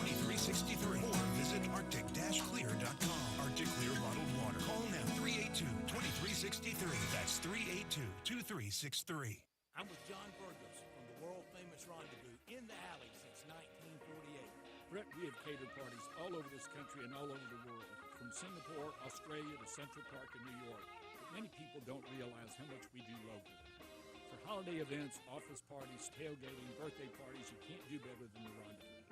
For example, you can get a cheese and sausage tray for 15 to 300 people for $3.75 per person.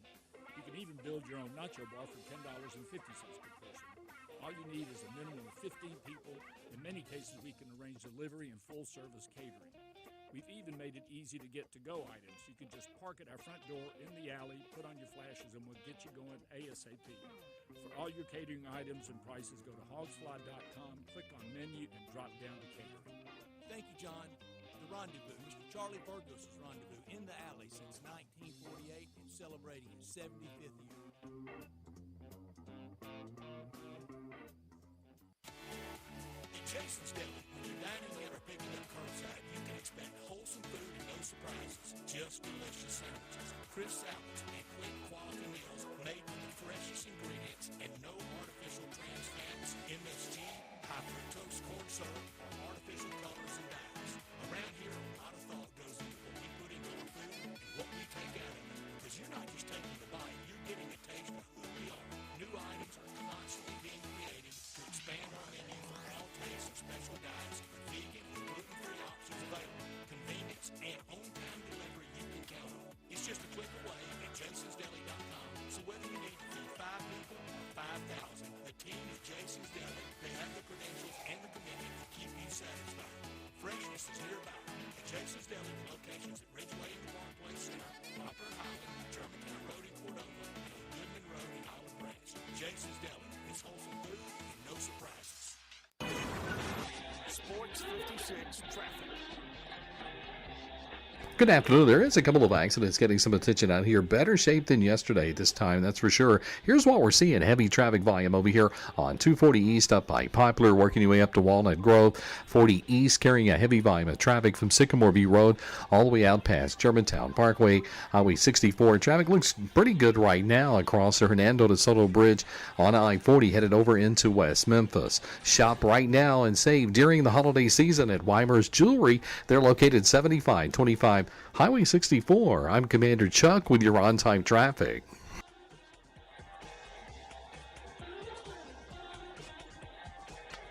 Now, back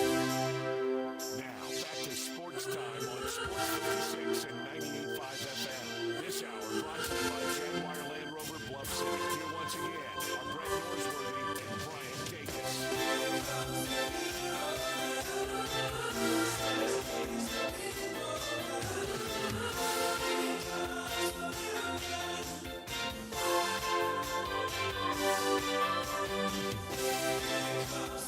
Welcome back into Sports Time. Bryant and Brett with you in our Family Leisure Studios, and we got to talk about what's trending. And what's trending today is Thursday night football tonight between the Commanders and the Eagles in Philadelphia. Brett, we haven't had a ton of time to talk about this game today, but it feels like this is going to be a great one.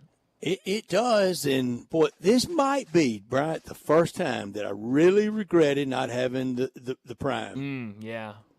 Well, I'm glad we've got it. But I got my radio. That's true, and you can listen to it right here on Sports 56. I swear I could exist just with a radio. Yeah. I don't want to, though. I don't want to. Right. No, I mean, it's it's not ideal for everything, but, No. you can certainly make it work. But I am glad you brought that up, that you can listen to it right here. Hope it doesn't get down to where I have to. No. You certainly don't want to have to rely on just the radio. But No, I love TV. 100%. I love TV, is all I can say. But tonight, Commanders at Eagles, we'll have coverage of that game starting at 6:30 tonight with the pregame show. Let me remind you about what we've got the rest of the weekend. Saturday, Ole Miss basketball versus Colorado State. That game's actually being played in South Haven at the Landers Center. That's right. So that will be a lot of fun. I'm sure a lot of Ole Miss fans in this area making their way down to see that game. But Ole Miss basketball, Colorado State will have coverage beginning at 2:30 for that game with the pregame show. Sunday, we'll have our NFL triple-header. Packers at Bears at noon. Falcons at Broncos at 3. Bengals, Chargers at 7. And then Monday, we'll have Monday Night Football, Texans at Cowboys at 7 p.m. Well, we got a pick earlier from Doug Kazarian for this game. He likes the over in Eagles versus Commanders. But what do you think we see tonight, Brett, in this really good matchup of NFC East teams? You look at these offenses, Hurts and Daniels, and then you look at the running backs. I know everybody's going to quickly, we all will, and Doug like that over for Saquon Barkley on rushing attempts, 18 and a half. I had to go back to it, 18 and a half on that. On the other side, Washington really missed Brian Robinson last week, and everybody in the Bama orbit. In a locker room, in a system, in an organization that produced so many great locker room sheriffs, team captains, and kind of the team council guys. B-Rob, as everybody down there called him, he may have been one of the most popular to come through in the Nick Saban years. Is that right? He wow. just beloved, and he is showing now that, and these two coaches, we talked about it earlier. Dan Quinn, we know how close he got once before and kind of had to recycle. He's back. Nick Sirianni got real close and was about to lose his spot on the merry-go-round. Well, and that's what we talked about at the beginning of the show of, the way that season ended for the Eagles and then kind of how it started this year for them. I really thought that we were going to see a probably mid-season coaching change where Nick Sirianni got the boot in Philadelphia, but that's been, completely wrong. I mean, this team has played so well. The offense has played great. It feels like he's back on the same page with a lot of those leaders in the locker room, and now you add Saquon Barkley, so you have an elite running back in there now with a really good quarterback, some really good weapons at the receiver position. So, from going from total dysfunction, it looked like last year, to now a team that, could make some noise in the postseason this year. I was running through NFL quarterback touchdown to interception numbers this year, and I talked earlier about Jalen Hurts being his numbers, and also for Jaden Daniels. Do you know what Joe Burrow is this year? I couldn't tell you. 24-4. Really? I mean, he's having blockbuster year. That's hard to believe because they got to get some stops on the Cincinnati defensive side. Yeah, because he's been so good and that offense has been good. But you're right, defensively they've really struggled. And it just doesn't feel like people are talking about Joe Burrow in that sense this year. No, it doesn't. They're not. We're going to have more releases, but college football playoff quarterfinal odds are out. You're kidding. If Tuesday night, if that's how it finished, this is what the odds would look like. Okay. Ohio State would be 19.5-point favorite over Boise State. I'm telling you right now, I'd take Boise State plus the points. Yep. I don't think they'd beat them. Alabama would be 6.5-point favorites at Indiana in Bloomington against the Hoosiers. Tennessee -3 over Notre Dame. Wow. And Ole Miss on the road at Penn State. What do you think it is? Rematch of the Peach Bowl. I'm going to say Penn State -1.5. Oh, Brian, that's really good. Pick them. Really? Okay. Close enough. 1.5. Close enough. Wow. Pick 'em. I felt Pick like the it was winner. going to be close. I just gave Penn State the edge because it's at their place, so I felt like they would maybe, get a point or two at home. All right. Let's play TV exec. So we know one of those games will be Friday night. Mm-hmm. Which one would you make the Friday night game? And don't you have to make Penn State Saturday night for whiteout focus? You absolutely do, Brett. If this is the matchup, if it's Ole Miss and Penn State, and that is not a Saturday night whiteout game, I'm going to be ashamed. I'm going to be disappointed for you going up there and not being able to see the whiteout. Adrenaline, natural endorphins, every body chemical naturally produced. And then you throw in me with about 6 Coca-Colas. Yes. High I would be on to be at Happy Valley at Beaver Stadium for a Saturday night whiteout. I would be so in the mad. first college football. I can't even think about it. I would be so mad. Wow. And if you're in that 8-9 seed spot, you win that. That means you advance to probably play Oregon in the Rose Bowl. Wow. But I think that would be 6 versus 11, though, Penn State and Ole Miss. 8-9, I think, Bama and Indiana, isn't it? Wasn't that the other night? That's right. That was the 8-9. I'm going to say Friday night for me, I would put Tennessee and Notre Dame. Can you imagine that in Neyland? It'd be incredible. And why they've met before up there. They've met not too long ago. Why I say Tennessee and Notre Dame in that Friday night spot, because I think you want to have a big-time matchup on that Friday night so that everyone gets excited for it. You got to prime the Exactly. And so I think that out of those three, if we agree Ole Miss, Penn State, if we're the execs, we're putting that Saturday night, that takes that out. I would probably put Ohio State, Boise State as the first game of the day, that 11 o'clock game on Saturday. I would make Bama IU the midday game, that kind of 2:30 slot, 3 o'clock slot, wherever you want to make it. I would make UT Notre Dame Friday night. Marquee game, night game at Neyland. Everybody's going to be watching that game, wanting to know what happens. So that's how I would set up the weekend if those were the matchups. Any TV networks, execs, holler at me because I can just set it up for you. I like how you're thinking. I get a text from a friend. He goes, "I know you pride yourself on a family show. No cursing, no lewd language, and no politics." and then he goes on. He goes, "But let me get this straight today. You did a segment and you called it onlyfans.com, and then you were talking about Greg's cojones." That's right. Yeah. 2 for 2 today. Yep. That's right. They're absolutely right. One a malaprop that Doug Kazarian's already so nicely accepted my apology and laughed uproariously about. He said it happens all the time. I believe it. When you're but when I have it written down correctly, why do I do it? Brett, I can't answer that for you. 62. It happens. Look, I guess so.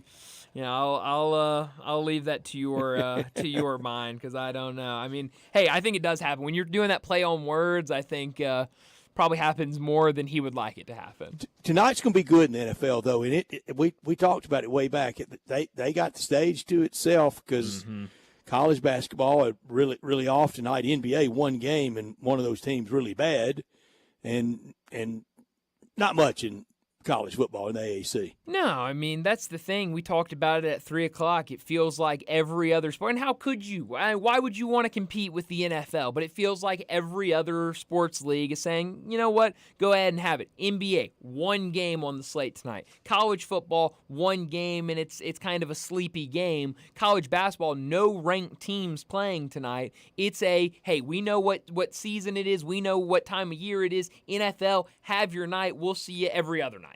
And we just played TV exec. It could play out this year with these college football playoffs, especially that quarterfinal weekend. The NFL, not only are they not taking off that Saturday, they're rolling the big guns out. They want to smash college football. It could get to where college football says we just can't even try it on that date and have to do something different. Wow, I don't even know what that would look like if they had to try something different. Fridays. Maybe, yeah. That's interesting. I was going to say a Monday afternoon. Now, you can't do that. No, we can't do that. That'd be tough. I really don't know where you would go if you did that. There's just so many Saturdays out there. Yeah. I mean, in late December. Yeah, I mean, it makes it about a little two. difficult. That's it. That's right. Yeah, only a couple, but I think that's going to be a challenge. And I say that, and I've been begging for a long time, do it and see where we stand. I mean, if you go out there and that one of those NFL games got 18, 20, 22 million, and college only got 4 or 5, well, then we can't compete. No, yeah, that will tell you. I mean, we always talk about the market speaks, and that would tell you exactly where things are. The market has spoken in Memphis for over 100 years at Jim's Place, and they appreciate all the customers that helped them do that for over 100 years. 100 years of charcoal grill steaks, over 100 years of celebrations, family time, and lasting great memories. And coming up for the holiday season, they're begging me to let y'all know, and for everybody out there, to make your reservations now for the big office event, the big group together, the office party, you need to book that now because it's really starting to fill up, and it's the perfect place to have that big celebration, to have any celebration. The Terrace family with their touch for our community with recipes that date back to the beginning in downtown to now in Collierville at the railroad tracks at Poplar and Houston Levee. They'll have the NFL game on tonight. Online at jimsplacegrill.com. Don't forget the E and Grill. Every steak grilled perfectly over an open flame. Come to Jim's Place and taste and see and feel the difference. Lunch hours Monday through Friday, 11 a.m. to 2 p.m. Dinner hours Monday through Saturday, 5 p.m. to 9:30 p.m. Since 1921, a Memphis landmark with hard work, values for their customers, and a dedication to their great diners. The Terrace family, they've created that memorable dining experience, the lunch menu, the staples like the shrimp cocktail, the crab cakes, the souffle ma, then the salad dressings, all homemade. And at dinner time, the soups, the seafoods, the calamari, and those steaks, ribeye, strips, fillets, and that great bar area for you to mix and mingle with friends. Great bar area at Jim's Place Grill in Collierville. Brett, last thing before we get to a break I want to bring up. I talked about it earlier this week, and I thought it was a fact. When I read a report about it on Twitter, it made it sound like it was a fact. The more I read about it, the more I heard people talk about it, I realized it was not conclusive information. But the Rays announced earlier today they will play the 2025 season at the Yankees spring training field. So it's officially official now. We know where the Rays will be housed for at least 2025. It's all they can do. I'm not trying to be a downer. Get ready for a lot of weather-interrupted games. That's the first thing I thought about.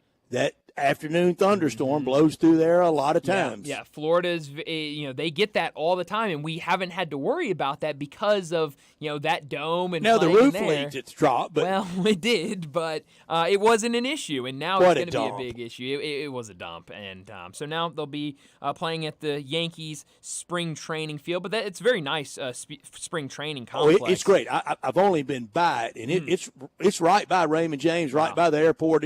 It's a good area. Wow, yeah. So we'll see what that looks like this season for the Rays. Let's get to another break, but before we do that, let me remind you about our 5 o'clock sponsor. It's Jaguar Land Rover Bluff City. Jaguar Bluff City has been the premier Jaguar dealership in the greater Memphis area since 1984. Their talented team, they're ready to help you find your next perfect vehicle at unbeatable rates. Swing by there and check out the new 2025 models like the Range Rover Sport, the Range Rover Velar, and the Defender. Test drive the 2025 Range Rover Sport where luxury meets performance. It's a perfect mix of style, performance, and versatility with options ranging from 360 horsepower up to 635. It's also available as a plug-in hybrid electric vehicle with $7,500 federal tax credit when leased with approved credit. Take a look at the 2025 Range Rover Velar, powered by mild hybrid technology and enhanced with the latest well-being features and fully connected entertainment system. The Range Rover Velar is the ultimate luxury compact crossover. Purchase yours today and get special 4.4% for 72 months financing available with approved credit. Don't forget about the 2025 Defender. Available in multiple models to fit your needs, the Defender is built for the modern explorer, and Jaguar Bluff City is offering special interest rates for 60 and 72 months on various models. Give them a call, 877-259-6169. Go out and visit them. 6335 Will Cove, right there just off of Quince. Test drive one of those new 2025 models at Jaguar Bluff City. Well, let's get to our final break of the day, and when we come back, we'll wrap up today's show with Crunch Time. Broadcasting from the Family Leisure Studio, we are Sports 56 and 98.5 FM. For over 8 decades, America's farmers have counted on the Little Red Tractor from Case IH, the Farm All, to help them make short work of their demanding chores. Well, Mid-South Ag can show you they aren't just for farms anymore. With horsepower ranging from 30 to 105, plus an army of attachments, they can tackle every chore on your to-do list, from hauling and mowing to loading and towing and then some. Stop by Mid-South Ag Equipment or call 662-890-3141 to find a Case IH Farm All that's right for you. Some people just know they can save hundreds on their insurance by checking Allstate first. Like you know to check the propane tank on your grill first before hosting a tank. Yes, Father. Let me try. Seriously? You didn't check the propane? Yeah, checking first is smart. So check Allstate first for a quote that could save you hundreds. You're in good hands with Allstate. Savings vary. subject to terms, conditions, and availability. Allstate Fire and Casualty Insurance Company and affiliates, Northbrook, Illinois. What a great time of year. Football, basketball, baseball, golf, and home sales. Home sales? This is Sheldon Rosengarten with Mark's Bensdorf Realtors. And why did I throw in home sales at this time of year? Because I have sold homes on the day before Thanksgiving, Christmas Eve, and New Year's Day. Whether it's someone transferring in through a relocation network or someone just starting their home search, homes sell all year long, just like my golf game being bad all year long. I may be called Mr. Three-Putt, but at least I'm consistent. If you or someone you know is thinking of selling, make sure and talk to 2 to 3 real estate brokers, but make sure I'm one of them. Find out how my highly successful strategic marketing program can get the winning score you need. Call me and find out why people often say when you want the job done, oh, Shell done. 483-0546 or memphisrelocate.com. Go for that goal and call me. Shell Dunn at 483-0546 or memphisrelocate.com. Now back to Sportstime on Sports 56 and 105 FM. This hour brought to you by Jaguar Land Rover. Once again,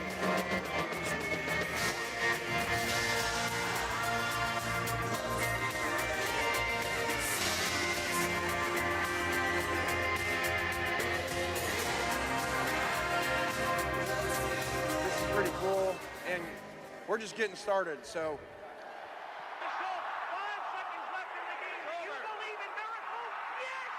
Spanning the globe. Go crazy, folks! Go crazy! This is for all the biggest crunch time. You are looking live. In your life have you seen anything like that? Goodbye! Hello, Haskins. It's obviously crunch time. Hammer, nail, coffin. This baby is over. Well, Brett, what I learned today, I just got an alert on my phone saying that it's being reported that there is no more running back committee in Dallas. Rico Dowdle is the Cowboys' lead. Wait, I didn't think we were talking about the Cowboys anymore. Well, I guess we make exceptions. Okay. Only because it was an alert. Only because it was an alert, and only because I think this just adds to the disgusting season that it has been for the Dallas Cowboys. I mean, if you had told me in the offseason, first off, I was not happy. We tried to. Well, but not even that, Brett. If you had told me, and I was not happy about the Ezekiel Elliott signing when they did in the offseason, but if you had told me in the offseason that Ezekiel Elliott would not be the starting running back and it wouldn't be because of injury, it would have been because of production, I probably would have said, okay, cool. But if they said Rico Dowdle is going to be the starting running back, I would say, wait a minute, what happened? You're telling me they didn't go acquire a running back at the trade deadline? They didn't. Well, what happened? But that's the year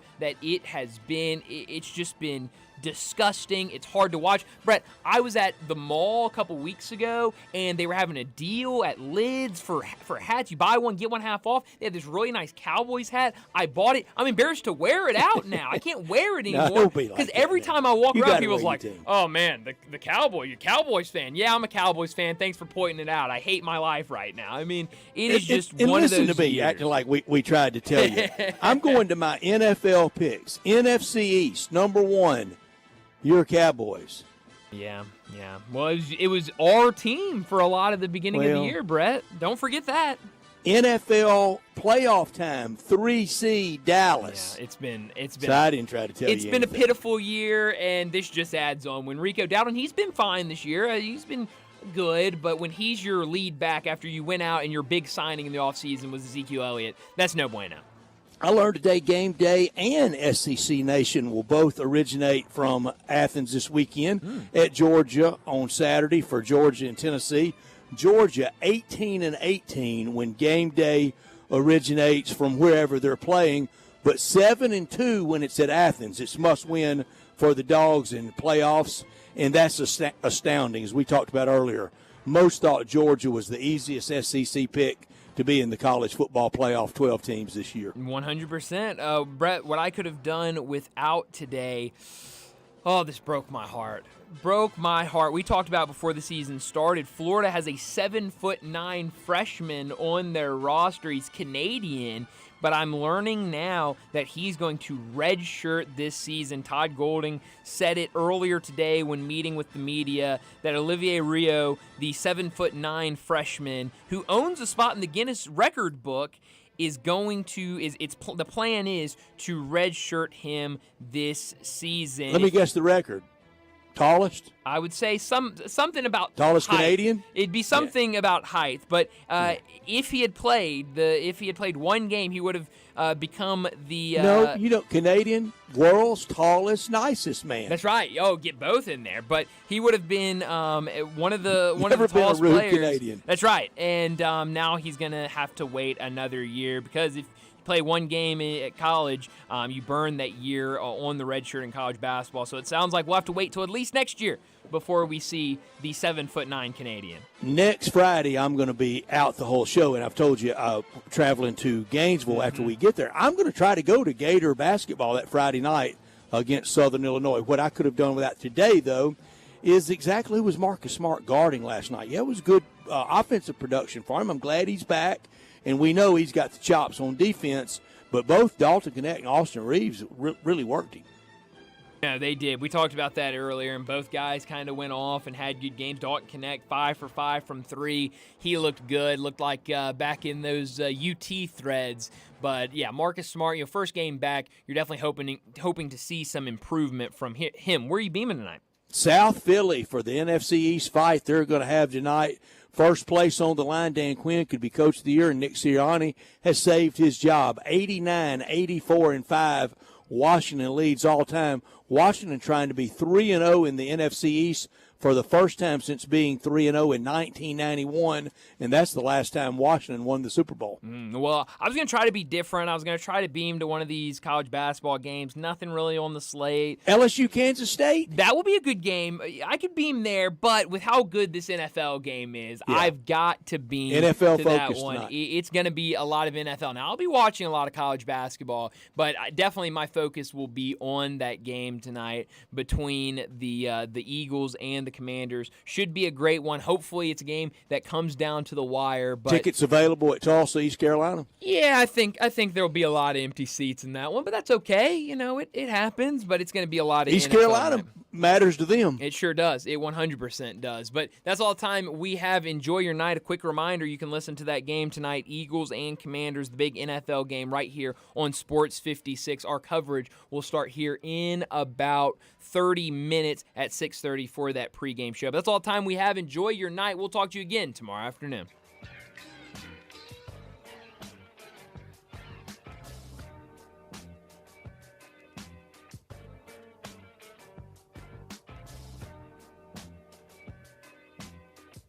Admit it.